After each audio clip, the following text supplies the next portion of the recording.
Hello.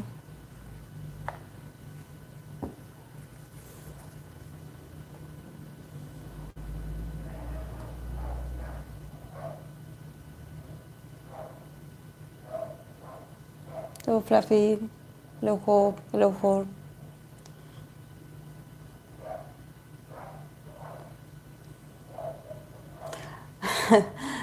I don't know if it's the flower of a lavender, if the lavender flower, Hope, the flower that you sent, but this this thing that I lightened, it's lavender scented.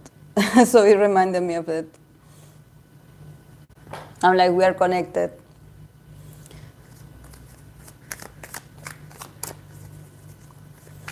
Very well, very cold, very cold.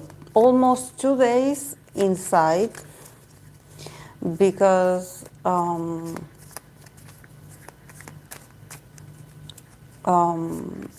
there was a lot of rain when we arrived there. So a lot of streets were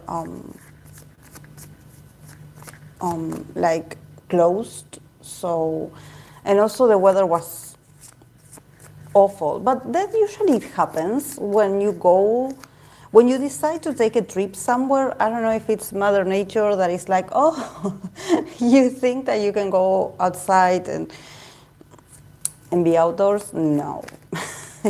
You will all be stuck together inside a house playing cards. Not these cards, the poker cards, the playing game.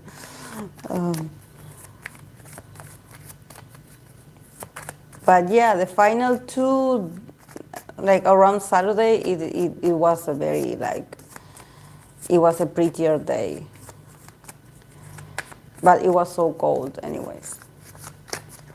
So I got back with a sore throat. I got back with, I almost lost my voice. Like, actually, now that I'm talking to you guys and I'm hearing myself, I'm like, I have my voice a bit like, a bit weird. It sounds weird.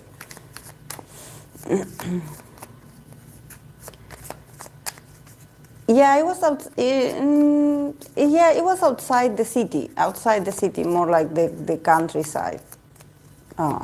It would be like the province next door to Buenos Aires, the capital.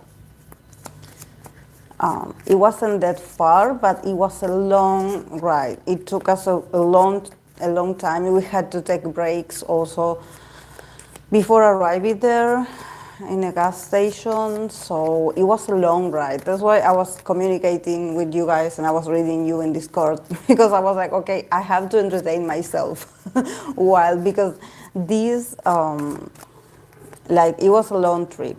It was a long trip.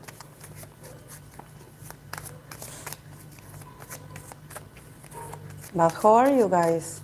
I know that I'm talking. Hey Akira, I'm talking about warm, like being cold, and I know that you guys are on the opposite. I know that you probably are suffering from heat, but this is how I am today, guys. I'm a polar bear. Like, it's so cold. It's so cold. In here it's not that cold. Like, you know, this is a new room. I was testing. I was like, okay, is this room cold? Because I have the heater here, so I will have to use it. I don't know if I will be able to use it while I'm recording, because I remember this was super, super like loud when you turn it on, because it's like an air conditioner, but it's like a portable one. So it has the motor inside of it. It's like a small thing. And it has everything in it instead of the ACs that you usually, you know, install the motor, or the part of the motor you install it outside the house. Well, this is like a portable one, a portable one. Look very cozy. Yeah. Yeah, I'm like, you know, I wanted to look cute. I was like, okay, I'm going to, I don't know, wear something like that it looks good, that, you know, I'm not looking like a giant bear. But honestly, guys, it's freezing. is freezing. So, I cannot be cute when it's freezing. Is this. And also I tie my hair because last night I washed it and I forgot to dry it, so it's a bit crazy like this. And it's super short on this side. And I'm sure that you probably noticed that this side is shorter than the other. I was noticing that. Probably I noticed that when she was cutting my hair, but I was like, okay. I don't mind.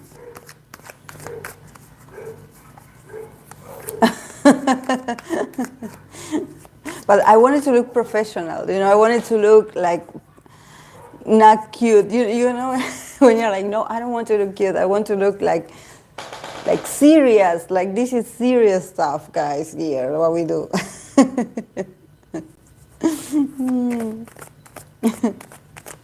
Yeah.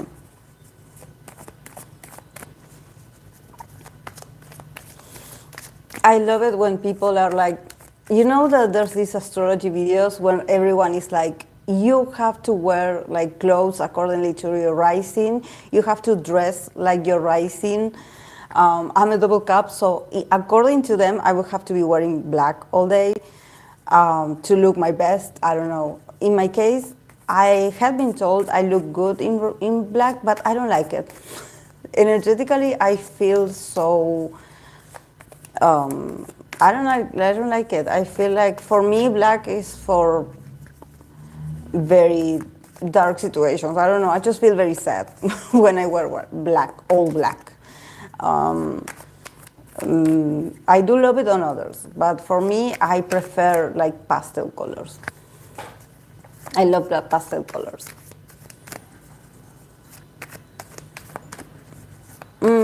Yeah. Yeah. When I was in my 20s, like, or in my teenage, 17, 19, I used to wear like more like emo vibes. That it was what was trendy back then. Like sort of the style of. Remember Avril Lavigne, when Avril Lavigne came out with those cargo pants and the ties and the T-shirt and those those little metal bracelets with the spikes on it. I used to wear all of that. I used to be like very much like black. I would wear like mostly black and red, and I would combine those colors. But then I discovered white, and I actually did love it, how white looks on me. So, like, it's sort of like, I don't know, it makes me feel like, I think it looks good with my color, with my tones, the color of my skin.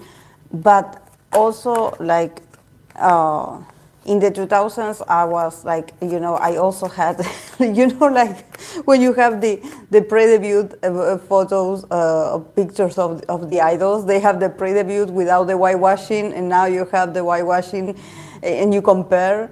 And for me, it's the same. For me, the 2000s, and I think that for me and for a lot of people that we used to get really tan in the 2000s because that was the. I remember I used to like also there was this sort of like oil that you would put on your skin when you were to go out, and it would have like glitter on it, and it would make your skin glow. But yeah, I used to be very tan, super tan.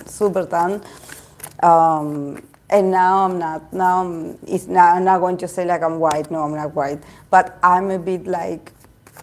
I'm a bit not so brown.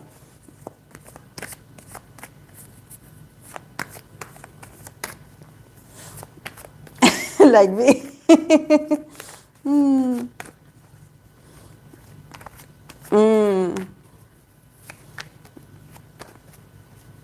Yeah. Skater style is coming back. Hey, Samara. Yeah, like I'm sort of my natural color has faded with the years, but yeah, I do have like I have a a very tanned part of my life. In those, I guess that it was like 2000s, 2005, 2004, where I used to wear a lot of like strapless kind of, t-shirts that they wouldn't have the straps. So you will have the opportunity to just, you wouldn't go to the tannings. I know people used to go to those tanning places. For me, I didn't need to. But for me, I usually get very red before getting tanned. It's not that I get tanned. No, I get very red in my skin before.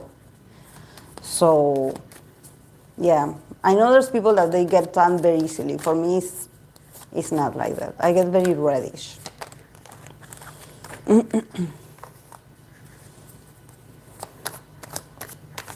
2000s fashion was wild. Remember low waist pants. Oh.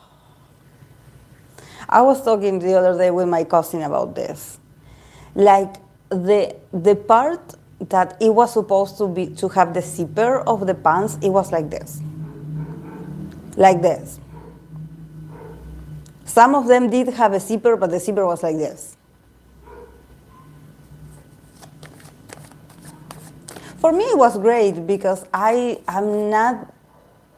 wasn't like curvilicious. I never had like curves, nor hips. Like I wasn't like having a shape nor anything. So for me, it was easy to wear those because I was just plain.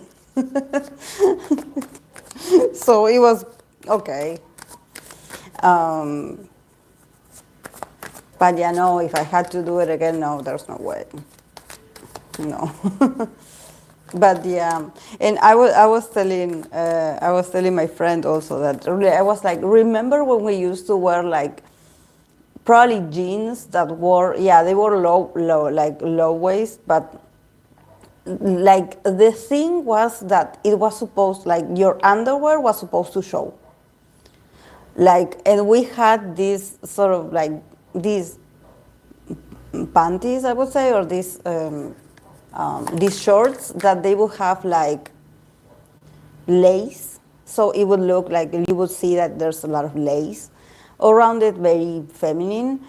But then you would have like, I want to say baggy pants, but it wasn't that baggy. It was just low waist. Hey, Tanya. I hope high waist pants are here to stay. And if not, I'll keep wearing them anyway. Me too. Me too. Hey, Chachalino. Me too. Yeah, I was like 11 or 12 during the underwear trend, and all the girlies were doing it, even at the age. Yeah, it was like that. Also, the very glittery makeup. The very metallic eyeshadow. I remember the metallic eyeshadow. I remember it. Like, having like the eyeshadow was all metallic. Like it was like silver, like light blue, some green.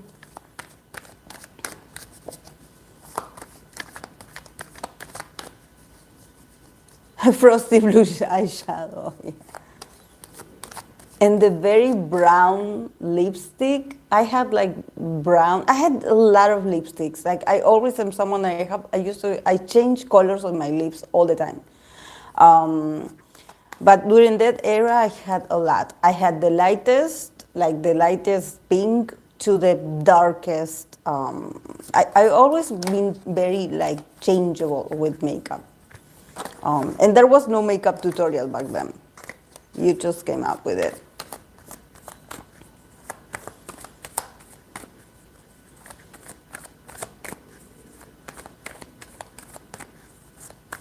It was so much fun. It was so much fun because actually today I came across a TikTok about MTV's Laguna Beach. I'm sure you guys had watched it, or maybe you were too young to remember Laguna Beach. Kristen Cavallari. Kristen, is it Kristen or Christine? I never. I believe it's Kristen. Kristen Cavallari and the other girl. What was her name? Lauren. Elsie. And I was watching like these TikToks, and I was like, "Oh my God, the fashion! I remember that. Like what they were wearing in Laguna Beach. That was we were wearing over here also." Especially like the girls the popular girls, the ones that we would have our own job, because not everyone had a job back then, but the ones that we would have our first jobs, our 17 and 18, we would be spending our money in useless things or just changing our wardrobe and buying accessories like all the time.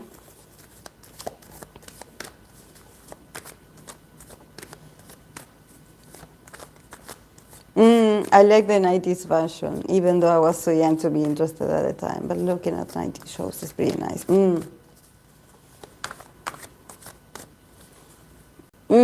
Yeah, Laguna Beach style, high school student. I was watching one of these TikToks, and I was noticing that this I didn't notice back then. I noticed the drama, of course. That in those shows there was always drama. But I was like, these people were really drunk, really, really drunk. Like, I don't know why. Maybe when I used to watch it, I thought that it was their personality. Like, I know there was alcohol because they would be like drinking all the time. But there were some moments where I was like, yeah, this is them. This is this is their personality. And no, I was noticing today that there was a lot of consumption of alcohol in there. I'm glad I'm a tomboy.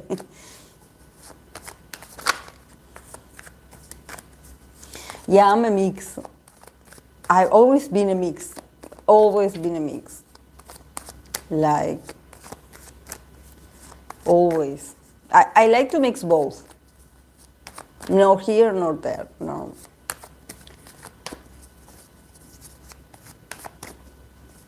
Because there's so much pressure in wearing a dress. I think that I got this from, being raised, wearing those awful dresses and always being told, like, okay, take care of the dress. Do not get dirt on your dress. Sit properly, like,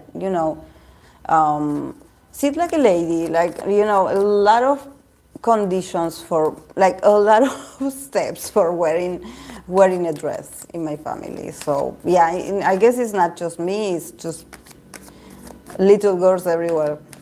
Just all that.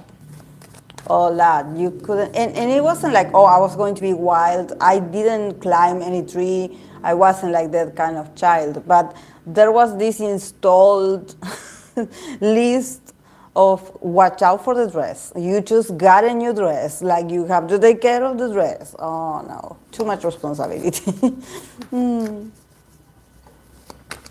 I'm interested in haute couture mixed with street. I hated it so much. I believe it's like a Catholic family thing. I don't know if you agree, Dania. I think that it's like a Latin American thing.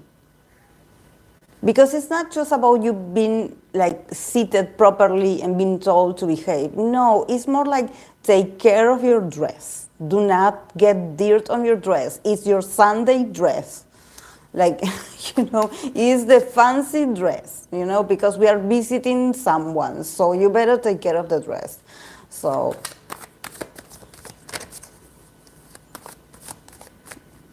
oh, I loved it as a kid. I only wore dresses even when going hiking. Oh, that's cute. I like it. I like it when they enjoy it. My parents just gave up and bought me mostly pants. I love to be in dirt, being everywhere and making everyone crazy. So, no, for me, what I hated is that my mom, like, I never liked the dresses that my mom would pick for me because I've always been very skinny. Like, as a child, I was super skinny. And I remember that, I don't know if she didn't have like a proper visualization of, like the usual parent mentality, like, oh, I'm going to get you that in two sizes like bigger, so you have it. But it's not about the length of the dress or the jumper or whatever they bought. It's more about the why. For me, like I would always look at like it was giant on the sides for me. Like it was like I was just like a stick, and it was so like she would buy me a dress and like she would have to tie it with, that there was some dresses that they would have like this sort of like belt.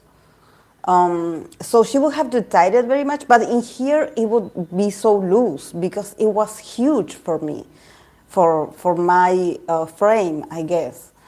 She didn't know how to dress me, my mom, she didn't know, and I didn't like it. As I grew a bit older, I was like, I don't like this. Can you buy me this? And then she kind of agreed, but yeah, if she had to pick something herself to buy, to give me as a gift, I will always have to change it because she didn't have no clue how to dress me. Maybe because she was like she was she was like 45, so she was like already, maybe her idea of what was good, it wasn't the same as me, that I was like, oh, I wanted what others were wearing, probably. To this day, I still wear shorts under as tight as the dress is. Also, I still don't sit like a lady. If you get to know me, you'll think they didn't try to tame me, but they did. It just didn't work. But yes, my family is Catholic, but now I think I'm not. Maybe she thought you grow into it. Yeah, I think that she thought, but I was like, no, there was no way. There was no way. But I also had like, and that you say, Catalina, I think that it's very, maybe it's the mentality of like parents of premature children. I don't know about this. I have no idea. It's my perception. But she also like really wanted to feed me a lot of food. I remember that she would just put a lot of food on my plate, and I wouldn't be able to finish it because I just couldn't. Like I couldn't process that amount of food. Maybe other children, yeah. I remember like going to other people's houses and just like people of my age just being really hungry and being really enjoying food. For me, it was like, okay, I will eat a bite and then I just couldn't eat anymore. And she was like, so low, you have to eat more because you're just skinny. And it's like, I'm not going to get like I don't know, like I wasn't going to grow at the pace, I guess, that she wanted me to, or how she wanted me to grow. Or just mother mentality. Yes, yes. Mm-hmm. Yeah, making sure you have the dress for a long time, yeah. Yeah.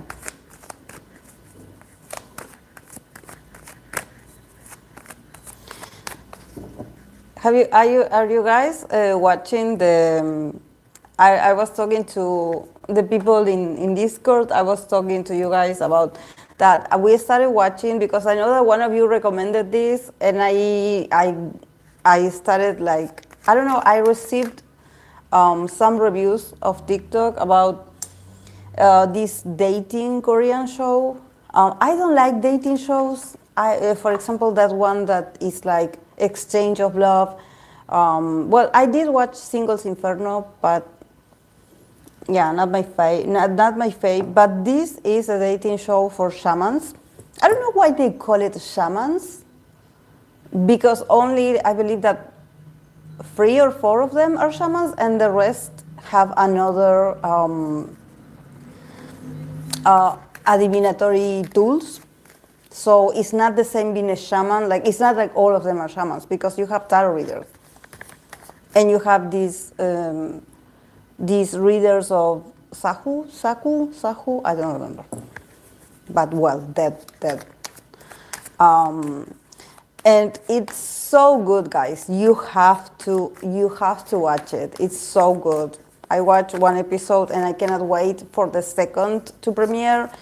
I'm a bit annoyed by the representation of the tarot readers because I'm like, and it's so funny that they call these. It's not like they present the tarot readers as they are tarot readers or they are professional tarot readers. They say like they are the tarot master. And one of the girls, she has been doing it for a year. so I don't know. To be a tarot master, like from now on, you guys, you call me a tarot master. If Korea does it, we have to do it as well.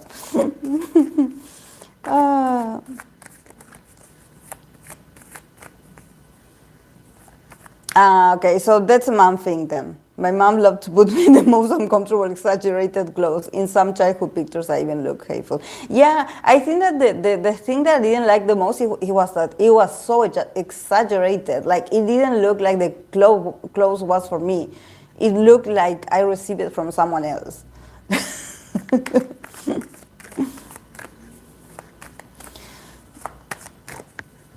That's what you were saying. You don't like the readers in there. Yes. Saju.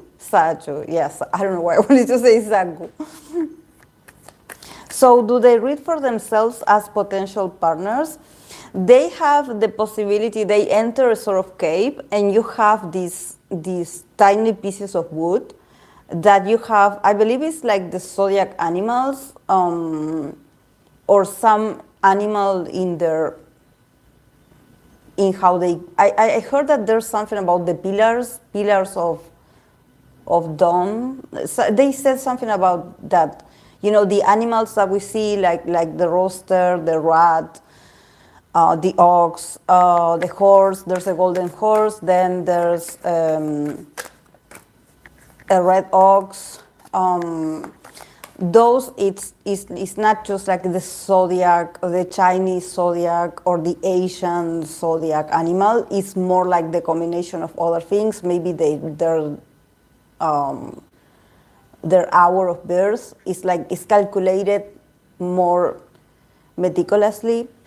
But you have the animals and you have the birth date. You see the birth date in that wood, in the piece of wood. So, and they would use their divinatory tools. They would pull it in there and they would be like, okay, I have these 4. Which one of them is most compatible with me? And they choose one. And then they have to guess who is.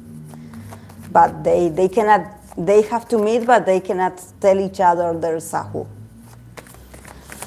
Tarot Master one is. I'm going to change my bio. Yeah. I have been doing this for more than 20 years. I'm a tarot deity.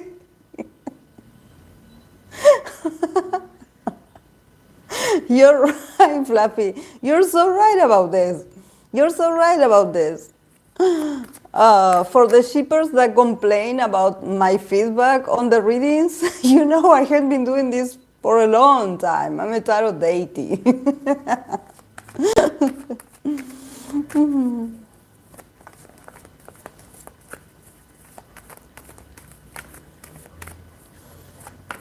The 4 pillars of destiny in Chinese, I think, but it might be different in Korean. Yeah, but it's like the 4 pillars. Yeah.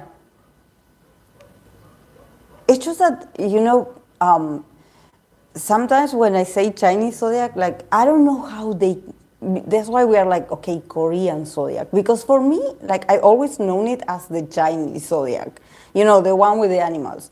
But I don't know, maybe the Korean people or other Asian people, they don't consider it Chinese. They are like, no, we have our own system and it's called like this. So that's why sometimes when I see the animals, I'm like, is this the Asian zodiac? Because I don't want to offend any country. No more be Moonchild, only be Tarot Master. It's so funny. It's so funny. It's so funny. I love it because, master, it sounds so serious, I love it. It sounds dramatic. It sounds like, you know what you're doing. You're a master. Maybe the element they were born with. In the year.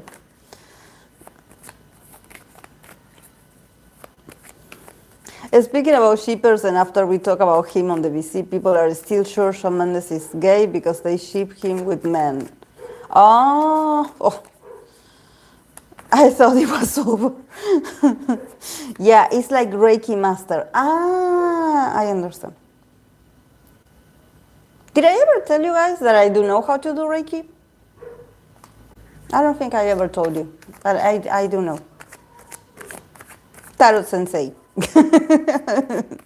And other such titles. Tarot Sensei.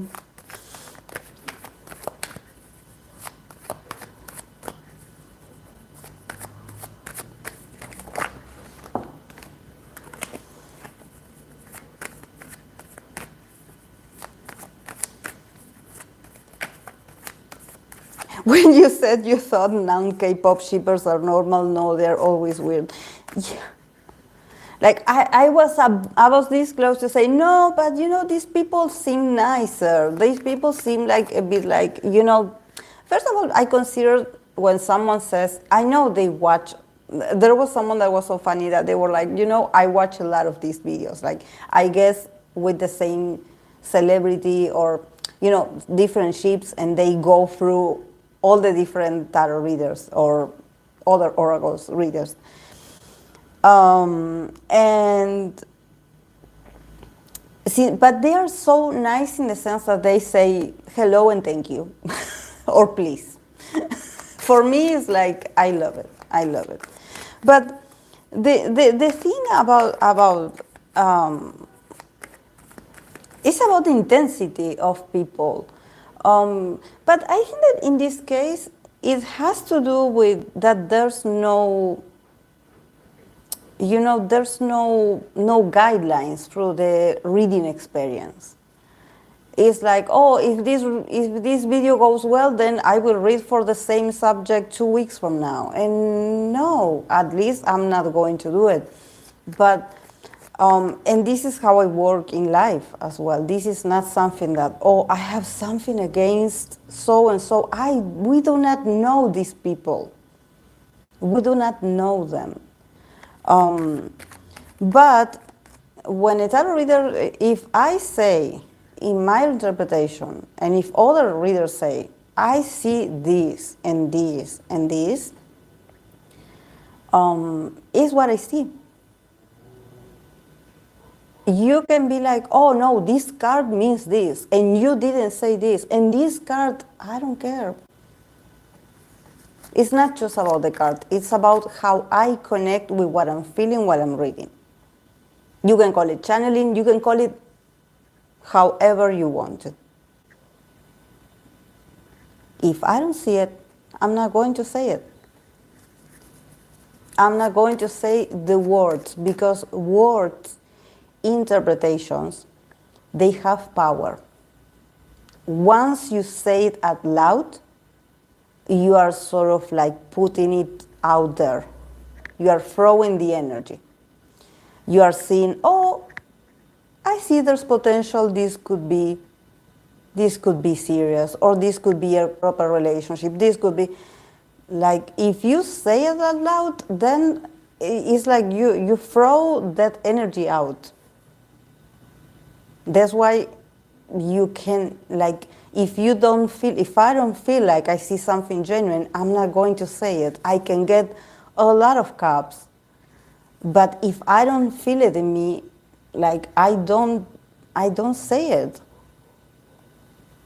I don't say it. It's a combination of a lot of things to read cards. I think that people think that it's so easy. It's so easy to just pull cards and grab the generic white book that comes with this, and just like start seeing the meanings and connect. Literally, the lovers means love. The lovers means love. Oh my God. But this is what internet does. This is what internet does. Um, I guess it becomes a circus. When you turn a camera on and everyone is watching, there's going to be different interpretations of what you're doing.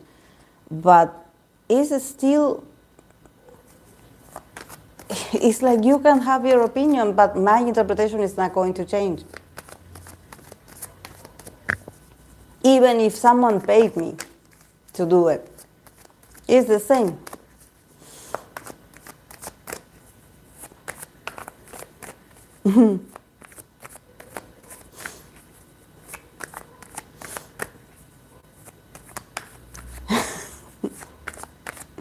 If you say that shippers automatically hear the person is.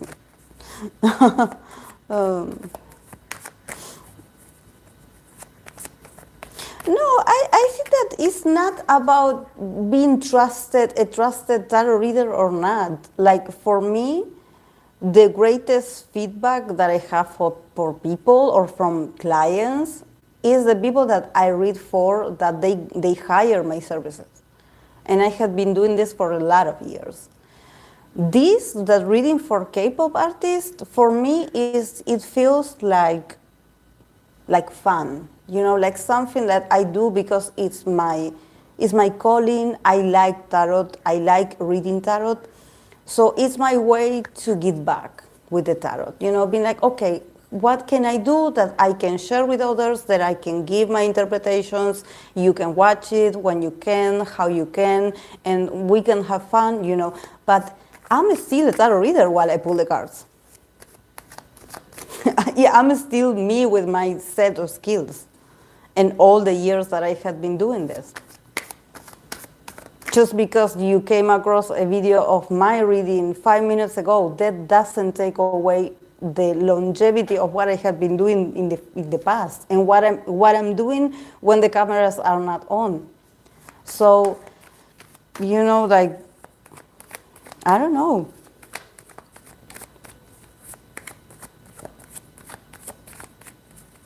Like, I love reading for Korean entertainment. I love it. But one thing that you have to take into consideration before you ask is that if I don't see certain things, I'm not going to make it up. Why? Why?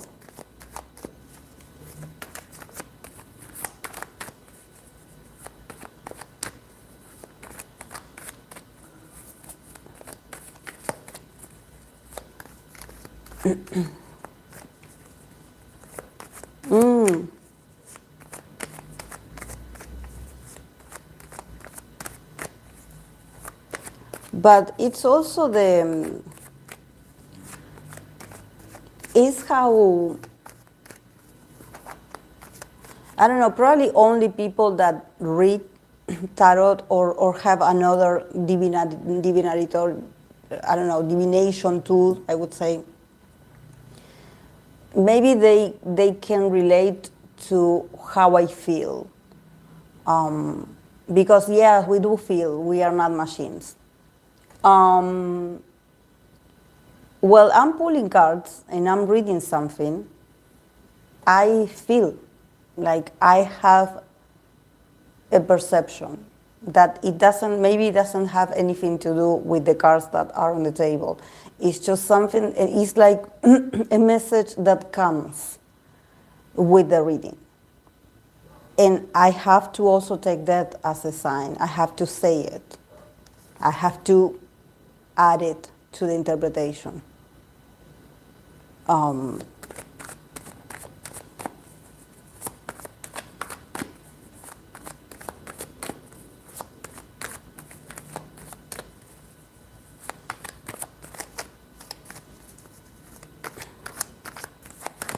But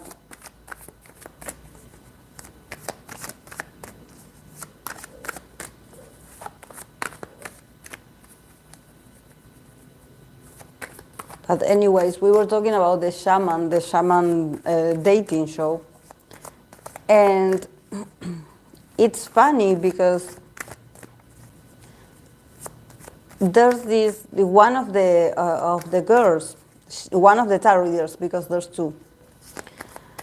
One of them asked for, I believe, two people, and she got the lovers. She got the lovers for one of them, so she, or out of all the cards that she got, yeah, she chosen this because it's the lovers. So she's like, okay, this card for me is like the most representative in this setting of choosing someone. Like the lovers is very fitting. It feels very strong. It's a major arcana, so it makes sense.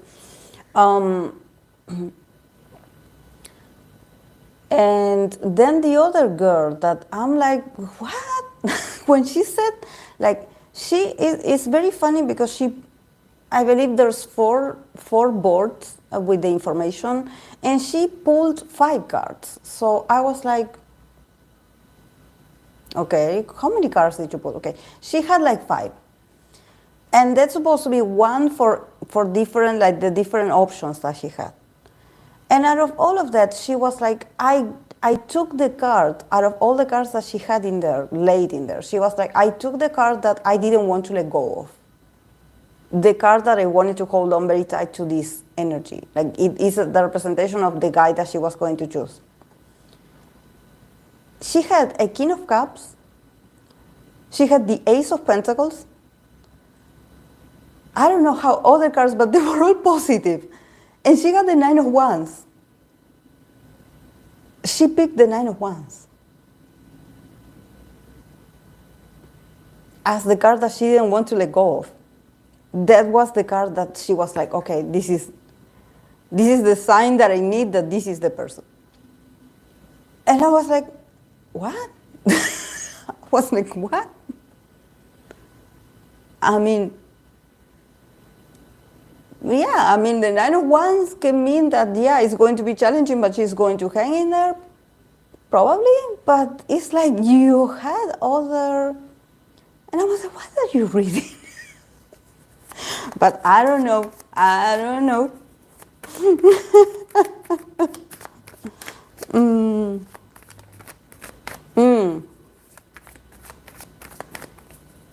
Yeah, you're either objective or ethical, or you're not. For example, with astrology, you see a lot of astrologers who are very subjective, hyping up their places. Yeah. And that's what I remember. I seen some people that calling out this, they call it like the pop culture of astrology or something like that. Like, it's like the astrology that is all love and light. That is like, oh, the astrology for glow up, the astrology for you to be your best version, the astrology for you to be, integrate your most luminous side, for you to get the promotion. And I'm like you know that those kinds of astrologers that is all bubbles, it's all very like, it's superficial. And they always talk, like, I sort of judge like what kind of astrologer I'm going to follow according to what they say about Moon in Scorpio people, because I'm a Moon in Scorpio. If they start saying like, oh, because Moon in Scorpio people, they go through a lot of karma, a lot of traumas, they have very traumatic like situations very early in life, and they have a tough relationship with the mother, and they hate the mothers, and they, like, when they start with this, I'm like, no, you are not the astrologer for me, sorry. I'm sorry. It's like, it's not just about me. Like, I met other people with Moon in Scorpio, and like me and other people of my age, we are the Pluto in Scorpio generation. We went through a lot of transformations, but you know, it's not that tragic to have a Moon in Scorpio. Actually, I met a lot of wonderful people that have moon in Scorpio, and then they didn't have any childhood trauma. They didn't have any they don't have a messy relationship with their mother. So, it's like, let's not put the label, the stereotype in there, because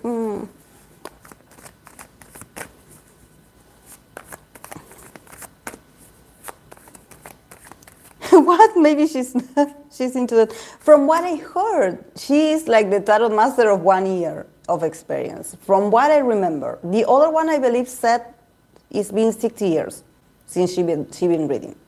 Is the big Joanna and the small Joanna.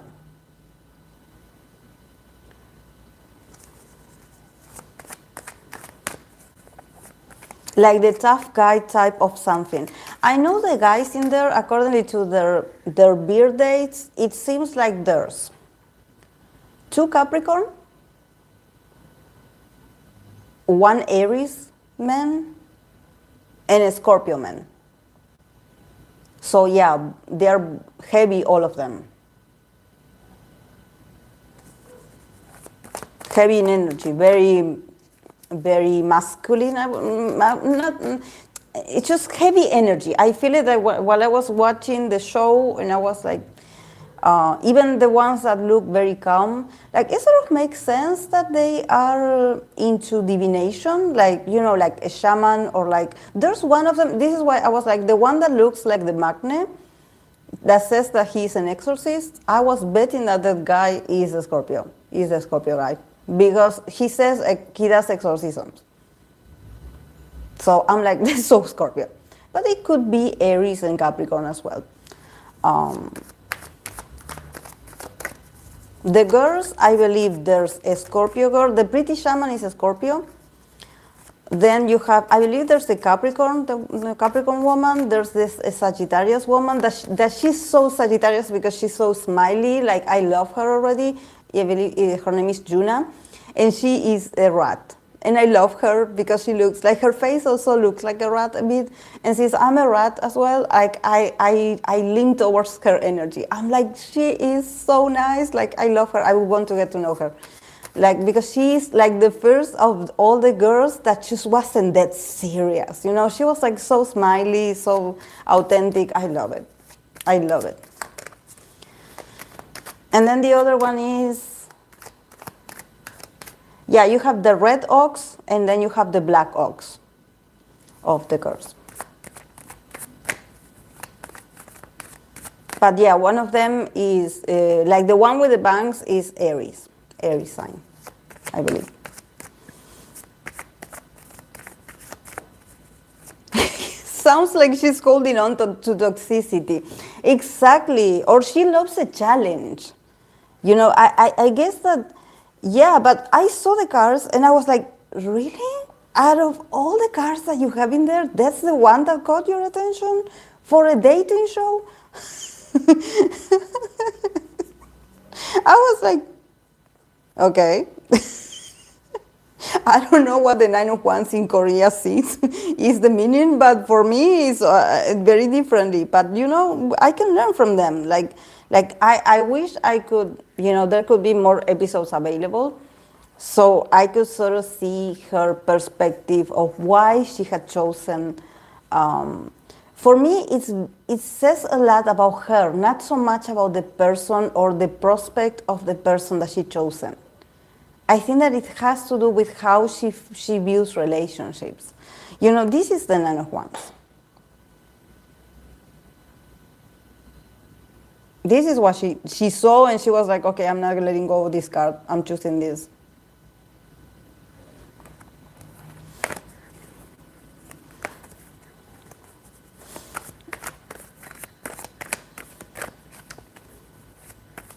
That sounds like me, but I'm a Sag moon. I love Sag moon.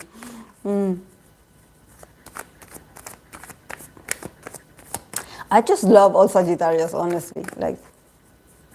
But this is my Jupiter talking. I just love Sagittarius people. They make me so happy. Their energy just inspires me to.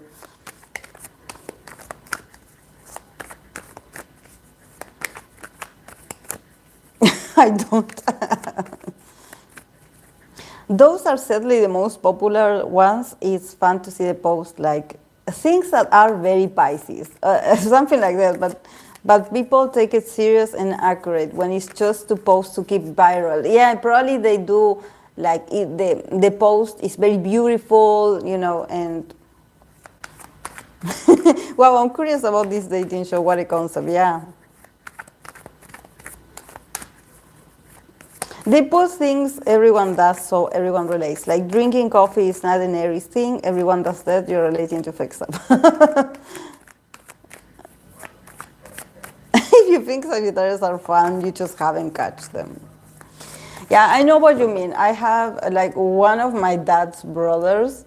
Um, he he went through a lot in his life, but all I can say is that he is not mentally stable.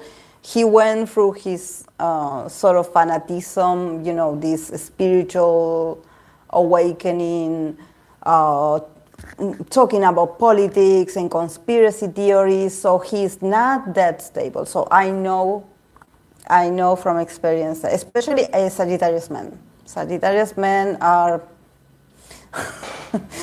like, I don't know. I just am like, what is going on with you? Like, are you okay? Okay, guys, I'm going to tell you who I have on my list. First of all, today I'm going to read for Lisa Comeback because it was a request from someone from Nuit, I believe, because she's going to release the MB tomorrow. So I'm going to pull cards for her to see how this comeback is going to go for her. Then I'm going to read for IU and Kim Soo-hyun, the actor. I believe Kim Soo-hyun is the actor of Queen of Tears.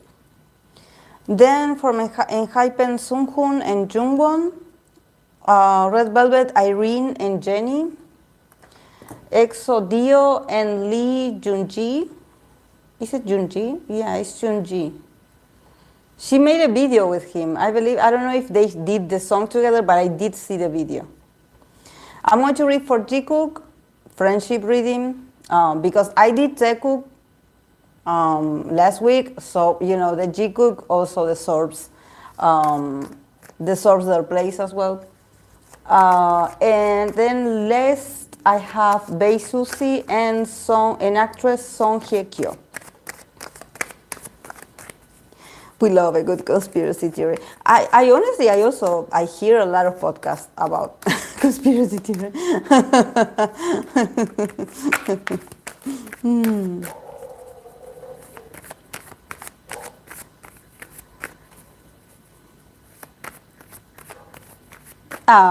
Jungwon. He seems like a really nice guy, Jungwon. Like, I'm sure that he is, because he's just so sweet. I know I read for him and other members, and he's just so sweet. He seems so lovable, so lovable. I just like his energy.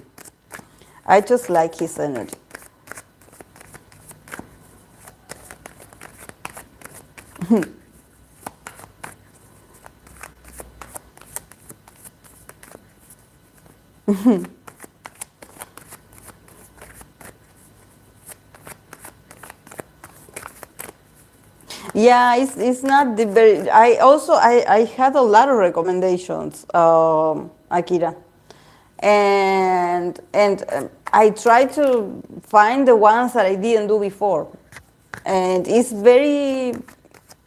more of the same, but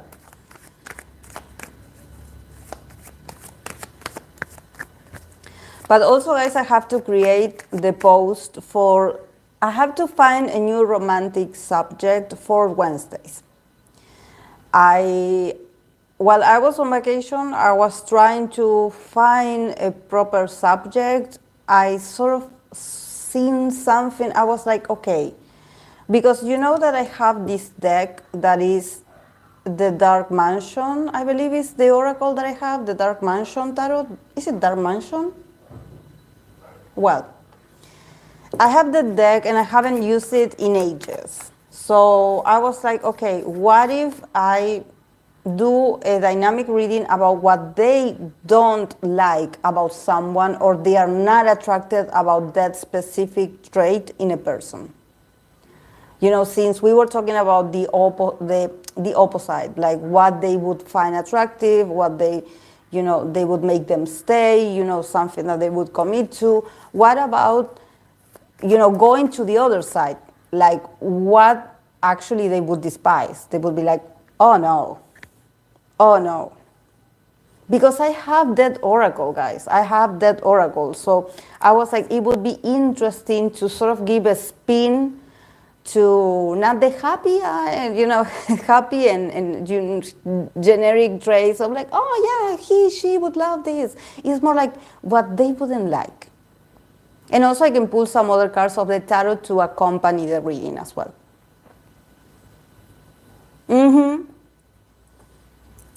Okay, I'm going to take that.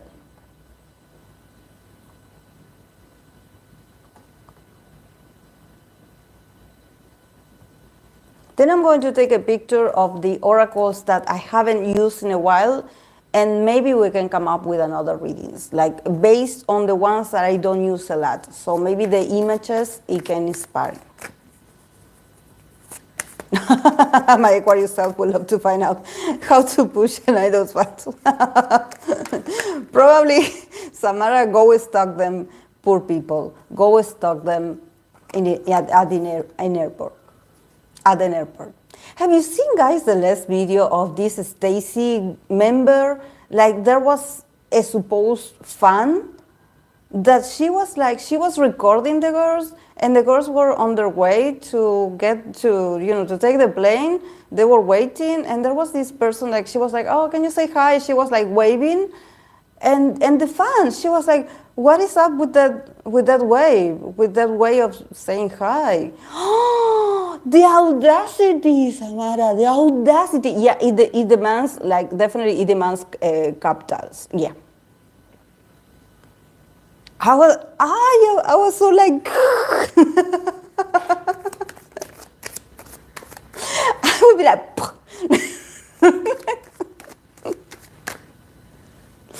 oh my God.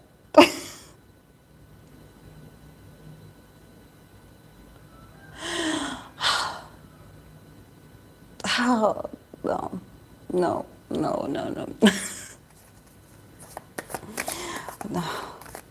Like, if they don't leave that little girl alone, yeah, we have to go and find them. Like, I'm sorry, but you crossed the line. Like, oh no, no. Women can never win. Yeah, I believe she is.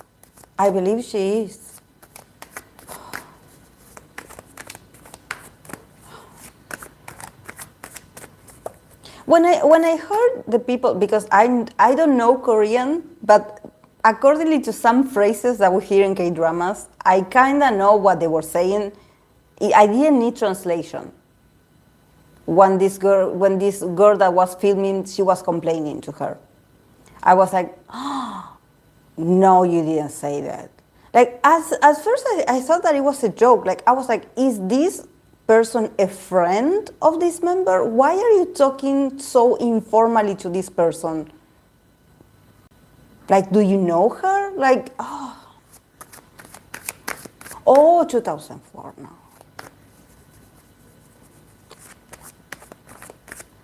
Yes, exactly, Dania. I would be like, what is up with you? And then destroy my career. That would be all, yeah. That's why we are not idols. That's why we are not idols. Like, you know, I always say this. I don't know if this is because I'm Latin American, that I'm very reactionary, but I have a princess side, and I also have a very masculine side. So, you know, I can fight. I know how to fight. I know how to stand up for people. Like, So I can, I have this very princess, like it's all fun and games and I'm laughing, but I can fight. Mm. Mm, mm, mm, mm, mm. Yeah. Especially for things that I consider that like the disrespect, the like people being disrespectful is the thing that triggers me the most. It's like, mm,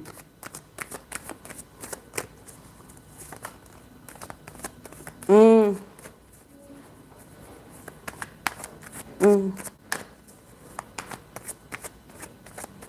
Yes, the fan insulted a member because of the way she waved. She was like, "Oh, what is up with that?" Like maybe she didn't like it. She thought that it wasn't enthusiastic enough.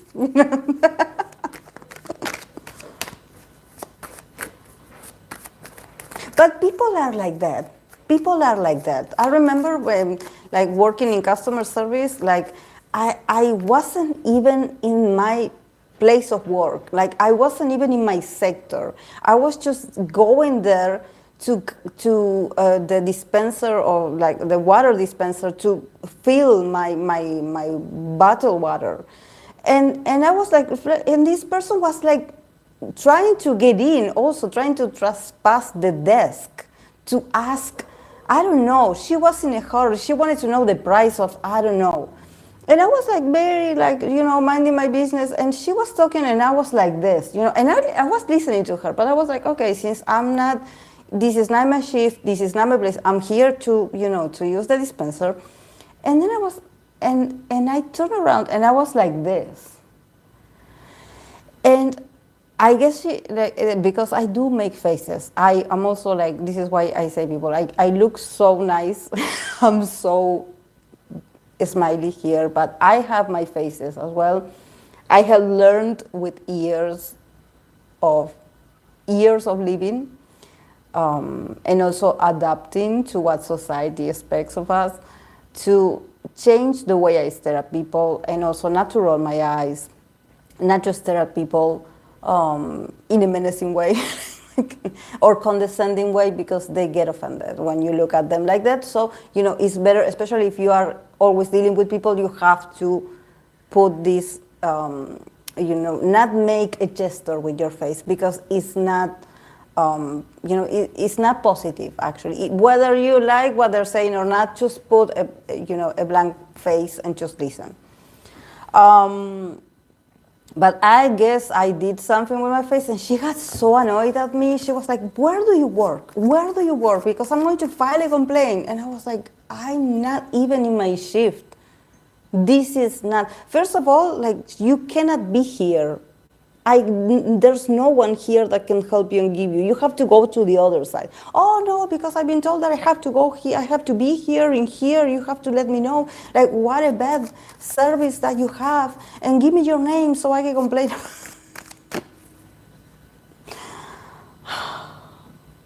This is why every time I return home, I demanded to be in silence and in the dark. Because hearing people for 10 hours, hearing people is unbearable.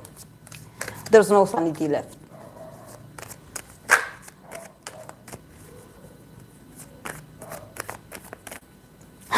I'm from the north. We have imaginary enemies of how isolated we are. There's like 3-5. People from the north are so, let's say, fiery. And people thinking the city people are rude just because life is fast. You just see when you don't have anything to do. I stopped rolling my eyes because my mom would say, if you roll your eyes, your mom, they would stay like that. Yeah, mine also. Yeah.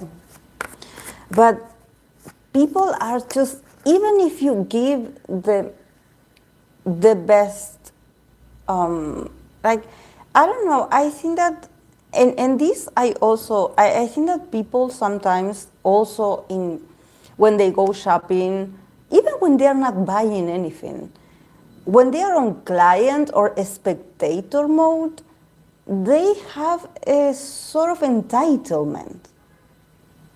is like, you are the representative of sales, you are the salesperson, oh, you have to treat me right because, you know, I pay your bills. And probably they are not buying, they are not even going to buy anything from you.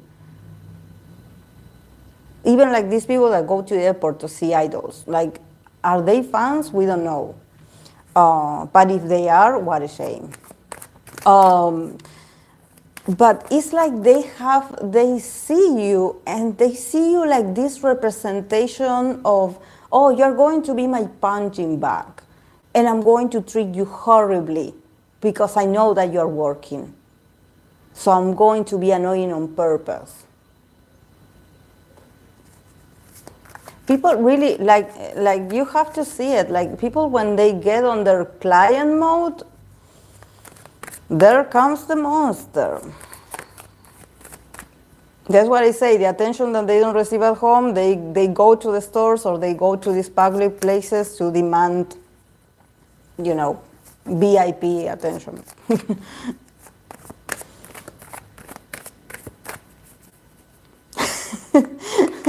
I give fake names so they spend time finding the fake person. No, but we used to have like these things, like these things with our names in here. So yeah, it was horrible.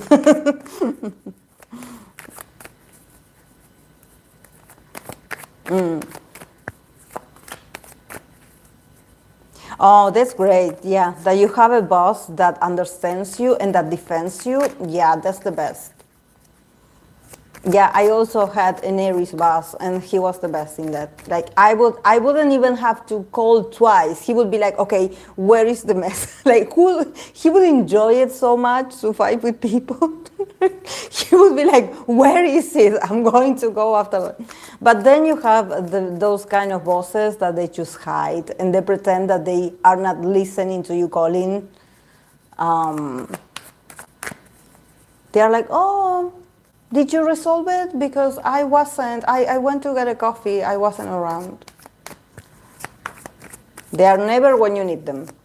Always avoiding confrontation. And you have to go and fight people. For them.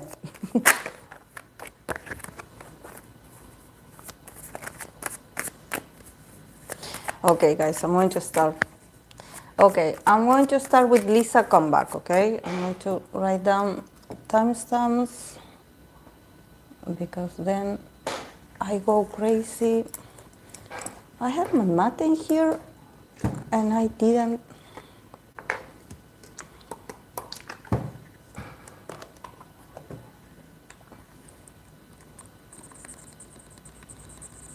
I lowered my chair, guys. Remember, we were talking about it. I lowered my chair. It's a bit lower.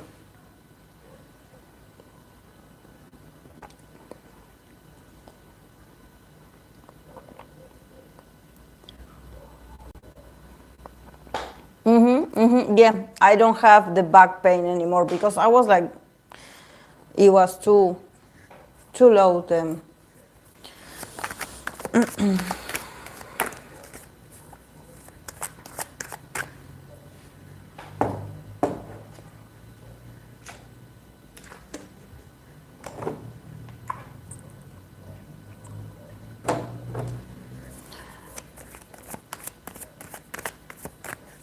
Okay, Lisa. La Lisa.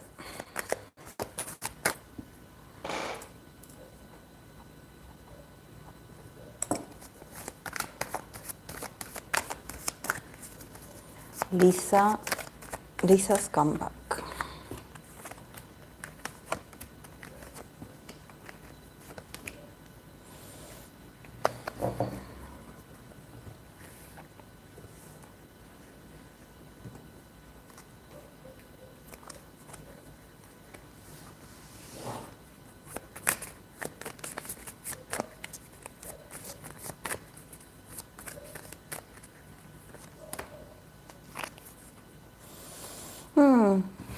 Yeah, the energy definitely feels very heavy. Very heavy, I would say. It's not like, oh, I'm happy. We start for Lisa with the Eight of Pentacles, Five of Pentacles. I don't know why it touched it, and then Six of Cups in the middle, Knight of Pentacles, Ten of Wands. And then from the other deck that I got, I pulled the cards of the Eight of Swords. It says self-victimization. So definitely, like, I think that she just like, you know, a lot of people in this industry, she worked a lot for this. You know, starting with the Eight of Pentacles, she put a lot of herself in this. We have the Six of Cups, and I think that it has to do definitely with the past, with nostalgia. She's probably also is thinking about giving back to the fans, you know, being more generous with the fans, giving them something so they don't feel like, oh, she's not here with us, you know, she's living another life and she has forgotten about us. You know, I think that she's thinking about like, okay, I want the audience to connect with the past me and also accept or giving them the welcome to the new me. But, you know, I think that the overall sensation is that she probably wants to remind the fans that she's still the same person. You know, that even though, yeah, she's not in the same place, you know, she's acquiring new experiences, she's learning new things about herself, about what she wants, about who she is, you know, that she still like wants to give back something to the fans. You know, she probably is feeling very nostalgic. This is why I see her sort of in the workaholic mode. But there's an insatisfaction in her. Do you see the eight of Pentacles and then the Five of Pentacles? There's something about her working to make this perfect, what she considers perfect. This is why I see a lot of perfectionism in this. But then at the end, being like, I could have done better, or this is not enough. So she is, I don't know, I think that she's not that 100% satisfied. She wishes she could give more. And also the Knight of Pentacles, you know, the Ten of Wands, the energy around her feels very heavy. I think that when I read for her, I believe her and Jennie and their friendship, you know, she got this energy. She got the Queen of Pentacles in reverse.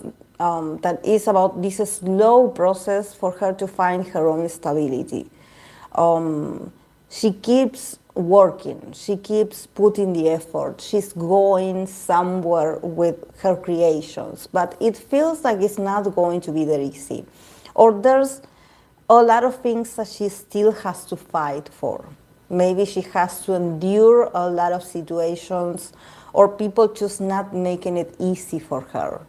You know, whatever she does, it seems like, you know, it's always like she has to be like more than perfect. And even when she is, people find something to criticize her. So there's this constant struggle of like, yeah, I'm doing something, I'm delivering something to the fans, to the people that follow me. I love this because I love to work. I'm inspired. I want to do this. I want to reconnect with my fans. I don't want to leave them, you know, thinking that I've forgotten about them. But at the same time, it's like, it's so tough. It's so tough. She probably is going to face, like, I wouldn't say criticism, but I think that there's a lot of forces against Lisa. And in this, I think that, you know, I also, when I read for Rosé, I believe I read for Rosé not so long ago, and I think that there's something with, I don't know if it's Rosé and Lisa, both of them, that even though they are successful in other, because I feel like they are successful in other areas of their lives, or when they are happy in an aspect of their lives and they find happiness in something, for example, something personal, and everything is going great, then, like, when it comes to their work, everything is just so tiring. It's so impossible to get a positive feedback. Like it seems like for them it's super hard. It's super hard. Or probably they deliver something and they're like, oh, you know, we were expecting something more. Or we were expecting something different. Like, oh yeah, is this all you have for us? There's not more? Like, where is the rest? You know, like a lot of piles of complainings, you know, and she's like, you know, I'm doing my best with what I have available at the moment. But also the Eight of Swords also, here it says self-victimization. And I think that it also has to do probably with her own mentality. Like it's like she probably is in this mentality of like, I don't think like I'm good enough, or I feel like I'm not appreciated, or I feel like she's trying to find her style yet. She is in this process. She is in this process of finding her own style, or what she wants to do individually. That is going to take some time. It's going to take some time. You know, probably she's like with the card here that it says self-victimization. There's something about her feeling like, oh, I'm a failure. You know, she probably already feels like she lost. But no, she's really hardworking. There's no way she is going to lose. But then if we compare it to the past, to what she had in the past, maybe it was easier in the past. And now she has to do this all by herself.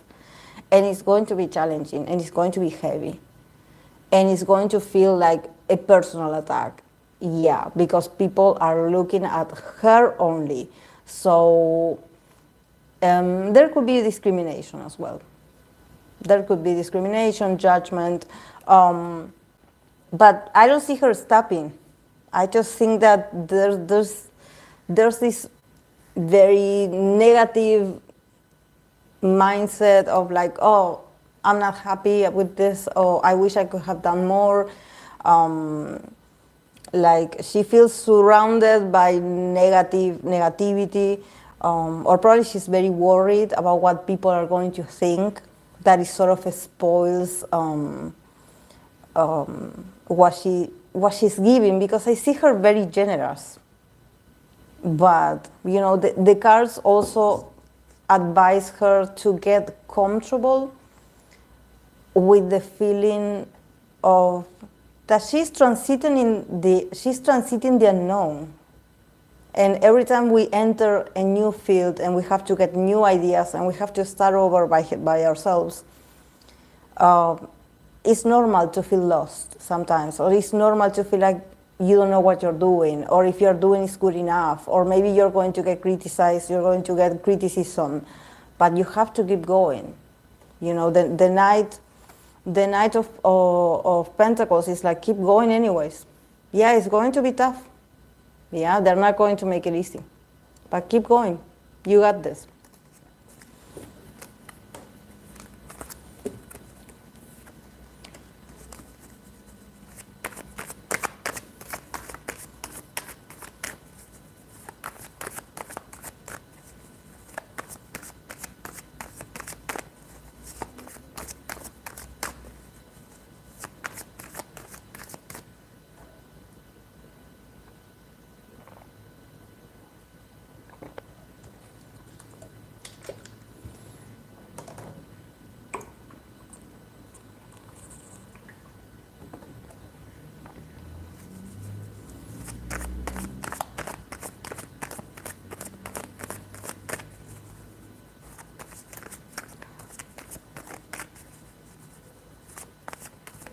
Lisa and Mina.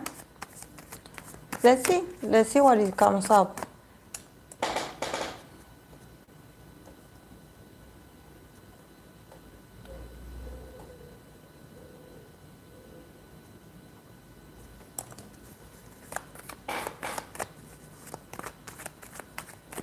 Lisa,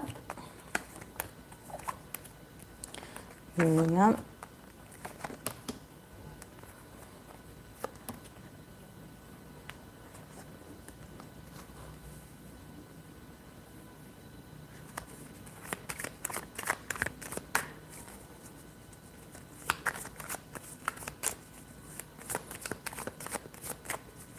if they are friends, they are not that connected because they're super busy with their own things and their own identity, their own path, I would say, their own journey. Yeah, because from Lisa perspective, we have the Seven of Swords, we have the Knight of Wands, we have the Three of Wands. So, you know, there's a lot of movement, also a lot of evasion, you know, like, yeah, I should call you, but I forgot. And also like probably a lot of traveling and traveling. Like I think that it's really hard to get a date with Lisa because Lisa is super busy. Like she's like going somewhere, like she's like, yeah, definitely having a lot of visions about what she wants to do at the moment. And also I think that there's something about that she cannot talk or share what she's going to do. I don't know why. Maybe she has like a confidentiality something.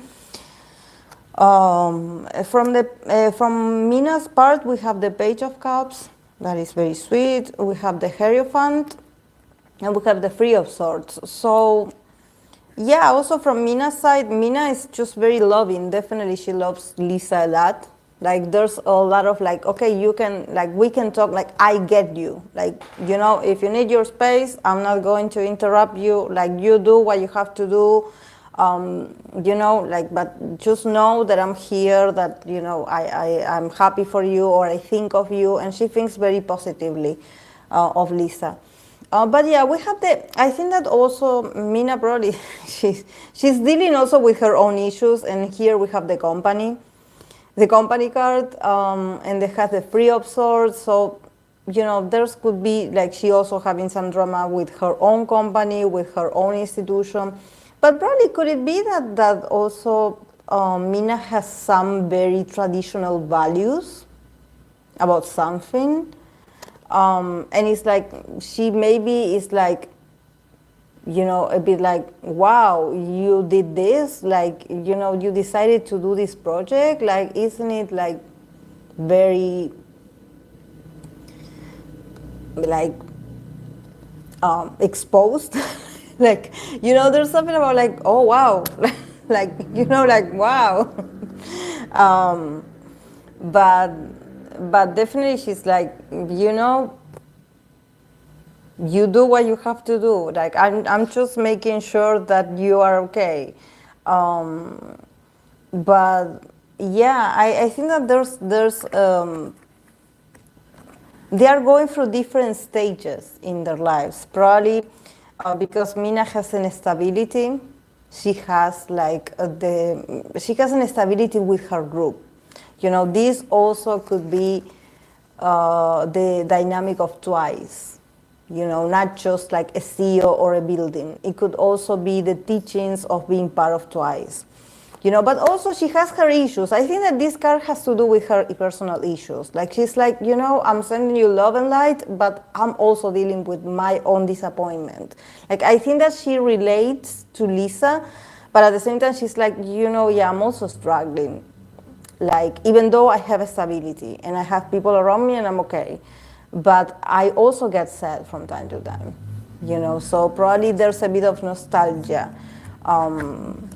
You know, like I said the other time when I read for certain idols and their dynamic, and they got these cards of a lot of suffering, because when they get together, they talk about sad things or about things that make them feel sad or disappointed or make them feel negative. And they talk about these things, you know, it's not just all like, oh yeah, I'm happy, you're happy, yeah, we're living our best life. No, they have their challenges, and they probably, the closer they are, the more that they disclose those challenges. Or when one of them is going through it, the other part is like, I totally get you. I would be like this if I was you. But yeah, definitely I think that here, there's something about Lisa being like, you know, with the Seven of Swords, there's something about her not facing also that she has her issues. probably she's like, she continues to run away. You know, her energy feels like, oh, I have to go, oh, I have to travel, I will go here and we'll go there and we'll wake up in a different city. And like, you know, it's all in the fast lane, it's all in the fast, it's all very fast with Lisa, you know. So like, I'm here, I'm there, but you know. But then, yeah, they got the card of the page of wands that it says adventure. So they could meet at some point very soon. They could meet and travel together or see each other in some kind of date or just seen in a place where there's a lot of possibilities to go out and be adventurous together. Just, you know, a place that also has a lot of things to do, you know, something very dynamic. I don't know why I get a lot of walking. But yeah, they have the potential to see each other. They could see each other very soon. I don't know, maybe Twice is I don't think they are on tour. I think that they ended the tour, right?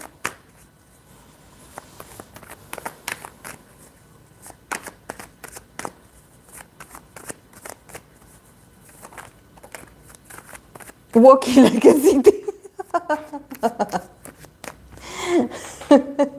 I'm not going to say, like, of course, because I'm a citizen, you know, like I had my moments of laughter with this, with this teaser.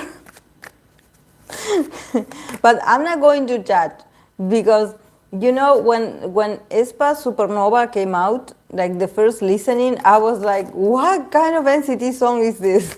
And then I ended up just getting obsessed with Supernova. I listened to it a lot of times, not just on TikToks. I listened to it on my playlist. I love Supernova. And I love the MV as well. But at first I was like, what is this?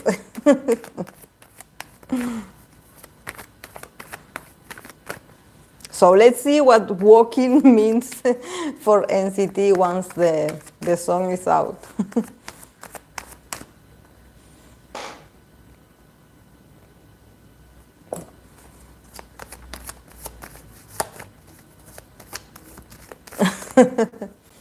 Yeah.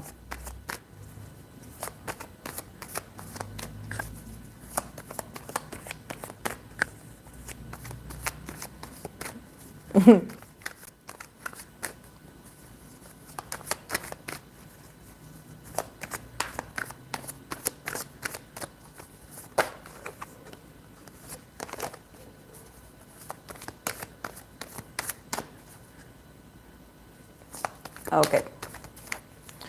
I'm going to continue with Enhypen, Sunghun, and Jungwon. Sunghun, Jungwon. Ah.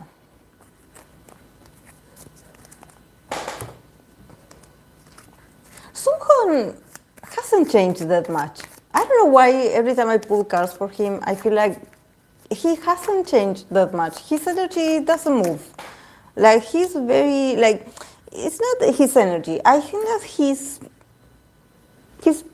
perception, like his dynamic with the members is very stable. From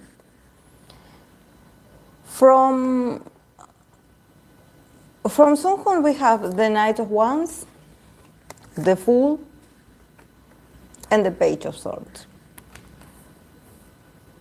So yeah, very unpredictable, but yeah, it's how he is. And then from Jungwon's side, we have this lovely King of Cups. See how I said that he's just the loveliest guy ever. Sunghun and Jungwon, Two of Cups, and Knight of Pentacles. So he's just so loving. He's so loving. Like, and he probably, like, I don't know, is Sunghun his favorite? Because, but yeah, we have the 10 of Swords that it says endings. So probably the relationship also is like, I think that the endings is like the ending of the suffering. Probably these guys also confide in each other very much. There's something about them just knowing how tough things are for them when they are together. In the case of Sunghon, I see him just like the Sagittarius that he is, just, coming and going and being like, yeah, here I am, like a new person. And then I also have my moments where I throw a dart at you and I say something just very rough or very hurtful, but then I apologize and then we start all over and then I go to other members and then I go back to you. So his energy is he's just not like, I think that this is how he transits relationships or dynamics with the members. He's just someone that, first of all, the Knight of Wands, I think that he's very true to himself. And this is what I meant when I was like, I feel like he hasn't changed that much since the last time I read for him and others. Because he's just so faithful to whatever is good or makes him feel good about himself. Also, I think that when it comes to his connection with Jungwon, there's something about him probably being the wild child. Between the both of them, he probably is the one with the wildest ideas. Or he's the one that introduces change. Or he's like, let's go here, let's go here, let's go do this, let's try this that you haven't tried before. Let's go and do this, let's go and do that. Always moving, always like here and there, but not, it's not like, I don't want to say not stable, but I think that his probably his span of attention is very limited. He's like, he has a moment for you and then he goes back to the other member or the other person, but he's super fun. He's so outgoing. And also the Page of Swords, I think that probably if there's a difference of age or a status or something like this, he's just very honest. So he doesn't, probably he doesn't let Jungwon get away with nothing. He probably is very outspoken. Even when no one asks him his opinion, he's like, I think this. And probably can come out a bit wrong. This is so Sagittarius, this energy. It's like he just is like this wave of a lot of energy, and he just appears out of nowhere, and then he shocks you with a statement. And you're like, wow, where did you come from? But I think that he's feeling playful. I wonder if he picks on Jungwon. I wonder if he does it for fun. Because it seems like he doesn't take it seriously, but also he seems just very like disconnected from seriousness. It's like, it's not that serious. For Jungwon, it's different because I believe that Jungwon is much more empathic. For Jungwon, it's much more like, I watch my words, every word I say, because I don't want to offend you. Like, I want us to connect. I want us to get along. I want us to be closer or to work on a relationship and be better. And he's just like this very loving father, like, I don't know why is he older than Sunghon, because he's not, definitely he has this aura of being this, like, the caretaker, like, no, watch out, like, don't do that, you're going to hurt yourself, like, no, don't do this, like a very loving and caring person. But he loves very much. I think that also, with the Knight of Pentacles, I think that also Jungwon is just very patient. Definitely, both of them, their energies are totally different. They are not on the same experience. Both of them are very different. They live this idol experience, or they live this fame, or their dynamic very differently. For Jungwon, it's much more like, okay, I'm listening to you, Like, do you have something to tell me? Do you want to share something with me? You know, I will make time. I will find a solution, you know. And even if he initially he doesn't like someone, I think that he's the one that he's like, you know, I'm going to change this person, or I'm going to change my perception of this person that I have today. Like, I'm going to be patient and I'm going to work on our dynamic. I think that he's just so loving. He's so understanding. Even when I think that there's something about Jungwon, and probably with Enhypen members in general, he probably feels very different. He feels like he is the different one, because he probably, it's really hard for him to connect. So maybe from the beginning it was very odd how they met in the survival show, but you know, everything started so in a very weird way.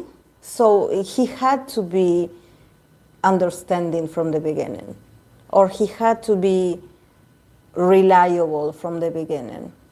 Like, this is the way he does things. He gives to others. He's there for others. He listens to others. He's like, okay, like, yeah, you're feeling a bit wild today, but yeah, I'm going to sit here and wait for this to be over, and then we will talk. You know, so for him, it's like, it's his responsibility. There's something about him feeling this connection, like, it's my responsibility to get closer to him or to the other members and to understand them better, even when they are so different from me.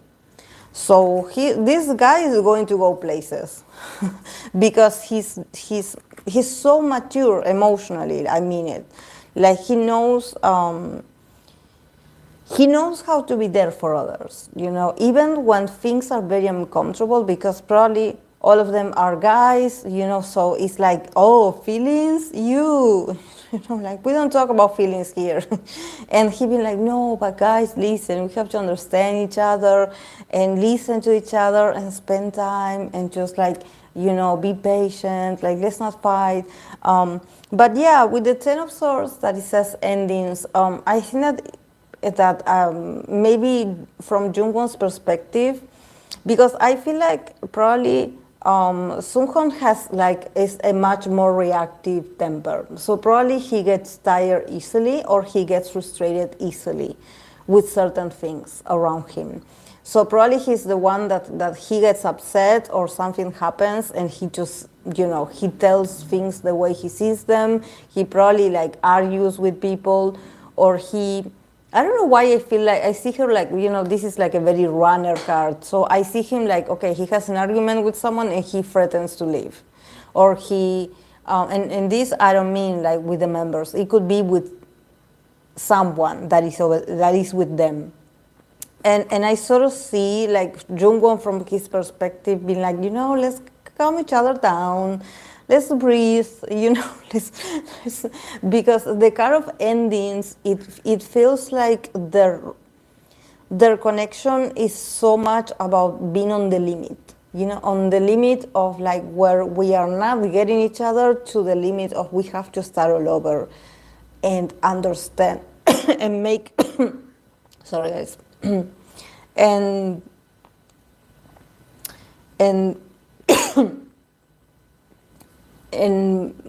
oh.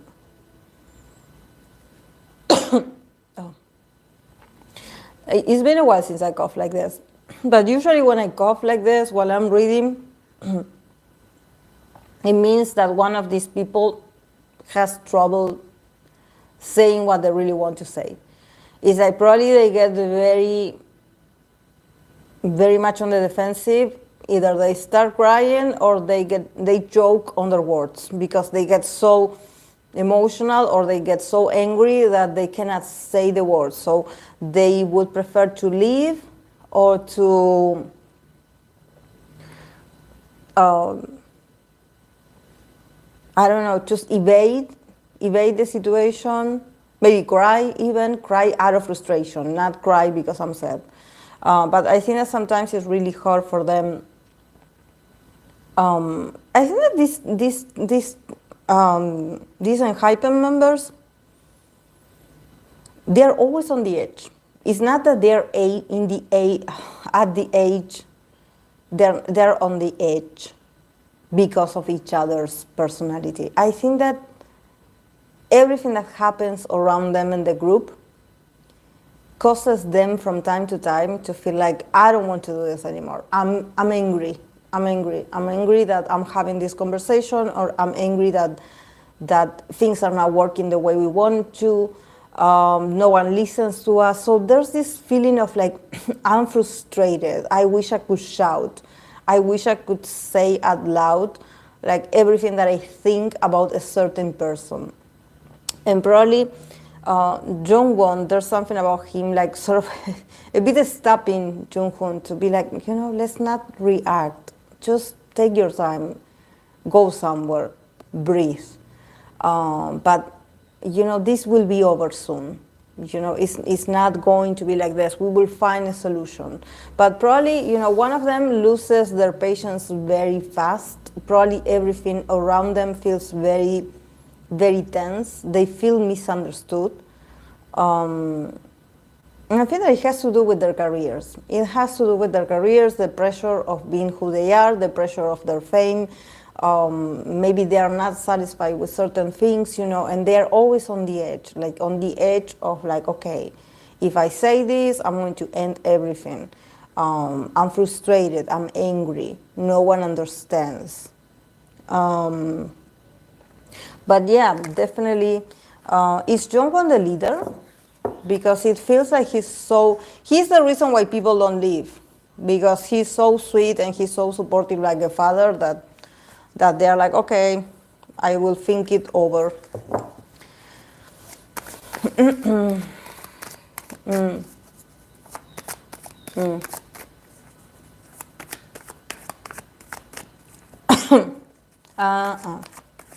He's so sweet. He's poor guy. I'm sure he must have stopped a lot of arguments or a lot of fights, because I get this feeling of like it is so unfair.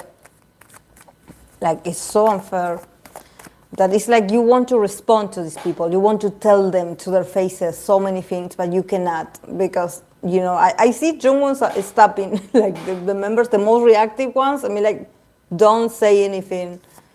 I will fix this for us.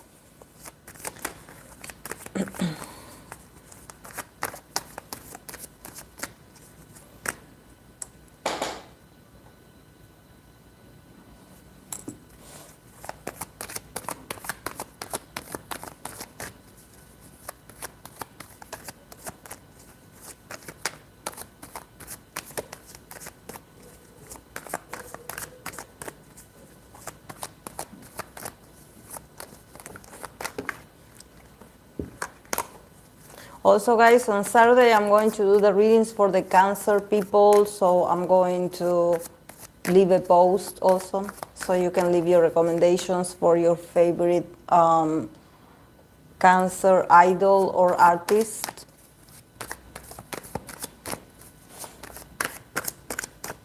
Okay, I'm going to continue with Red Velvet Irene and Blackpink Jennie.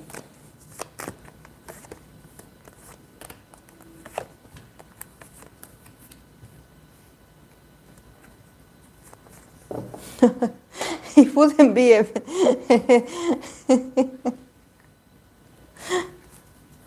it wouldn't be an Irene reading if I didn't get the Ace of Swords as first card. Oh.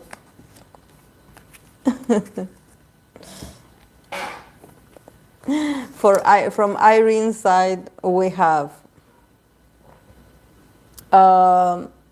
Ace of Swords for Irene, Two of Wands, the Seven of Swords is coming out a lot today in these friendships. So I guess they don't say to each other a lot. They probably don't tell each other what their next move professionally is going to be. This is the reality.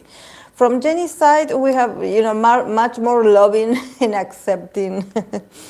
We have the Ace of Cups. So do you see this? You see Irene receives her with this, and Jennie receives her with this. But, in here there's action and there's receptivity. Do you see? So probably, Irene in the connection, Irene is the one that initiates, very sharp and probably very honest conversations, and probably Jennie is the one that listens. And then she has, from Jennie, we have the Judgment, Nine of Cups.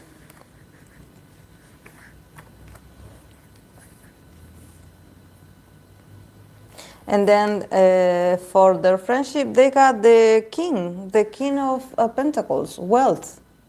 So definitely what keeps them together is probably they see each other, or if they are able to hang out, it has to do with their wealth. It has to do with how good in money they are, or what if it's expensive, if it's exclusive. I think that it has to do with the status also. Probably it's much more, it's not so much like a friendship, it's more like a business date, or it's like, you and I were both queens, or we were queens back then, and we hang out because of this, because of a status, because we were doing good. I don't know why I think that this happened a long time ago. That it's not that the relationship is broken or the friendship is broken. It's just that I think that it's not like they are pendant on each other. I think that they complement each other very well.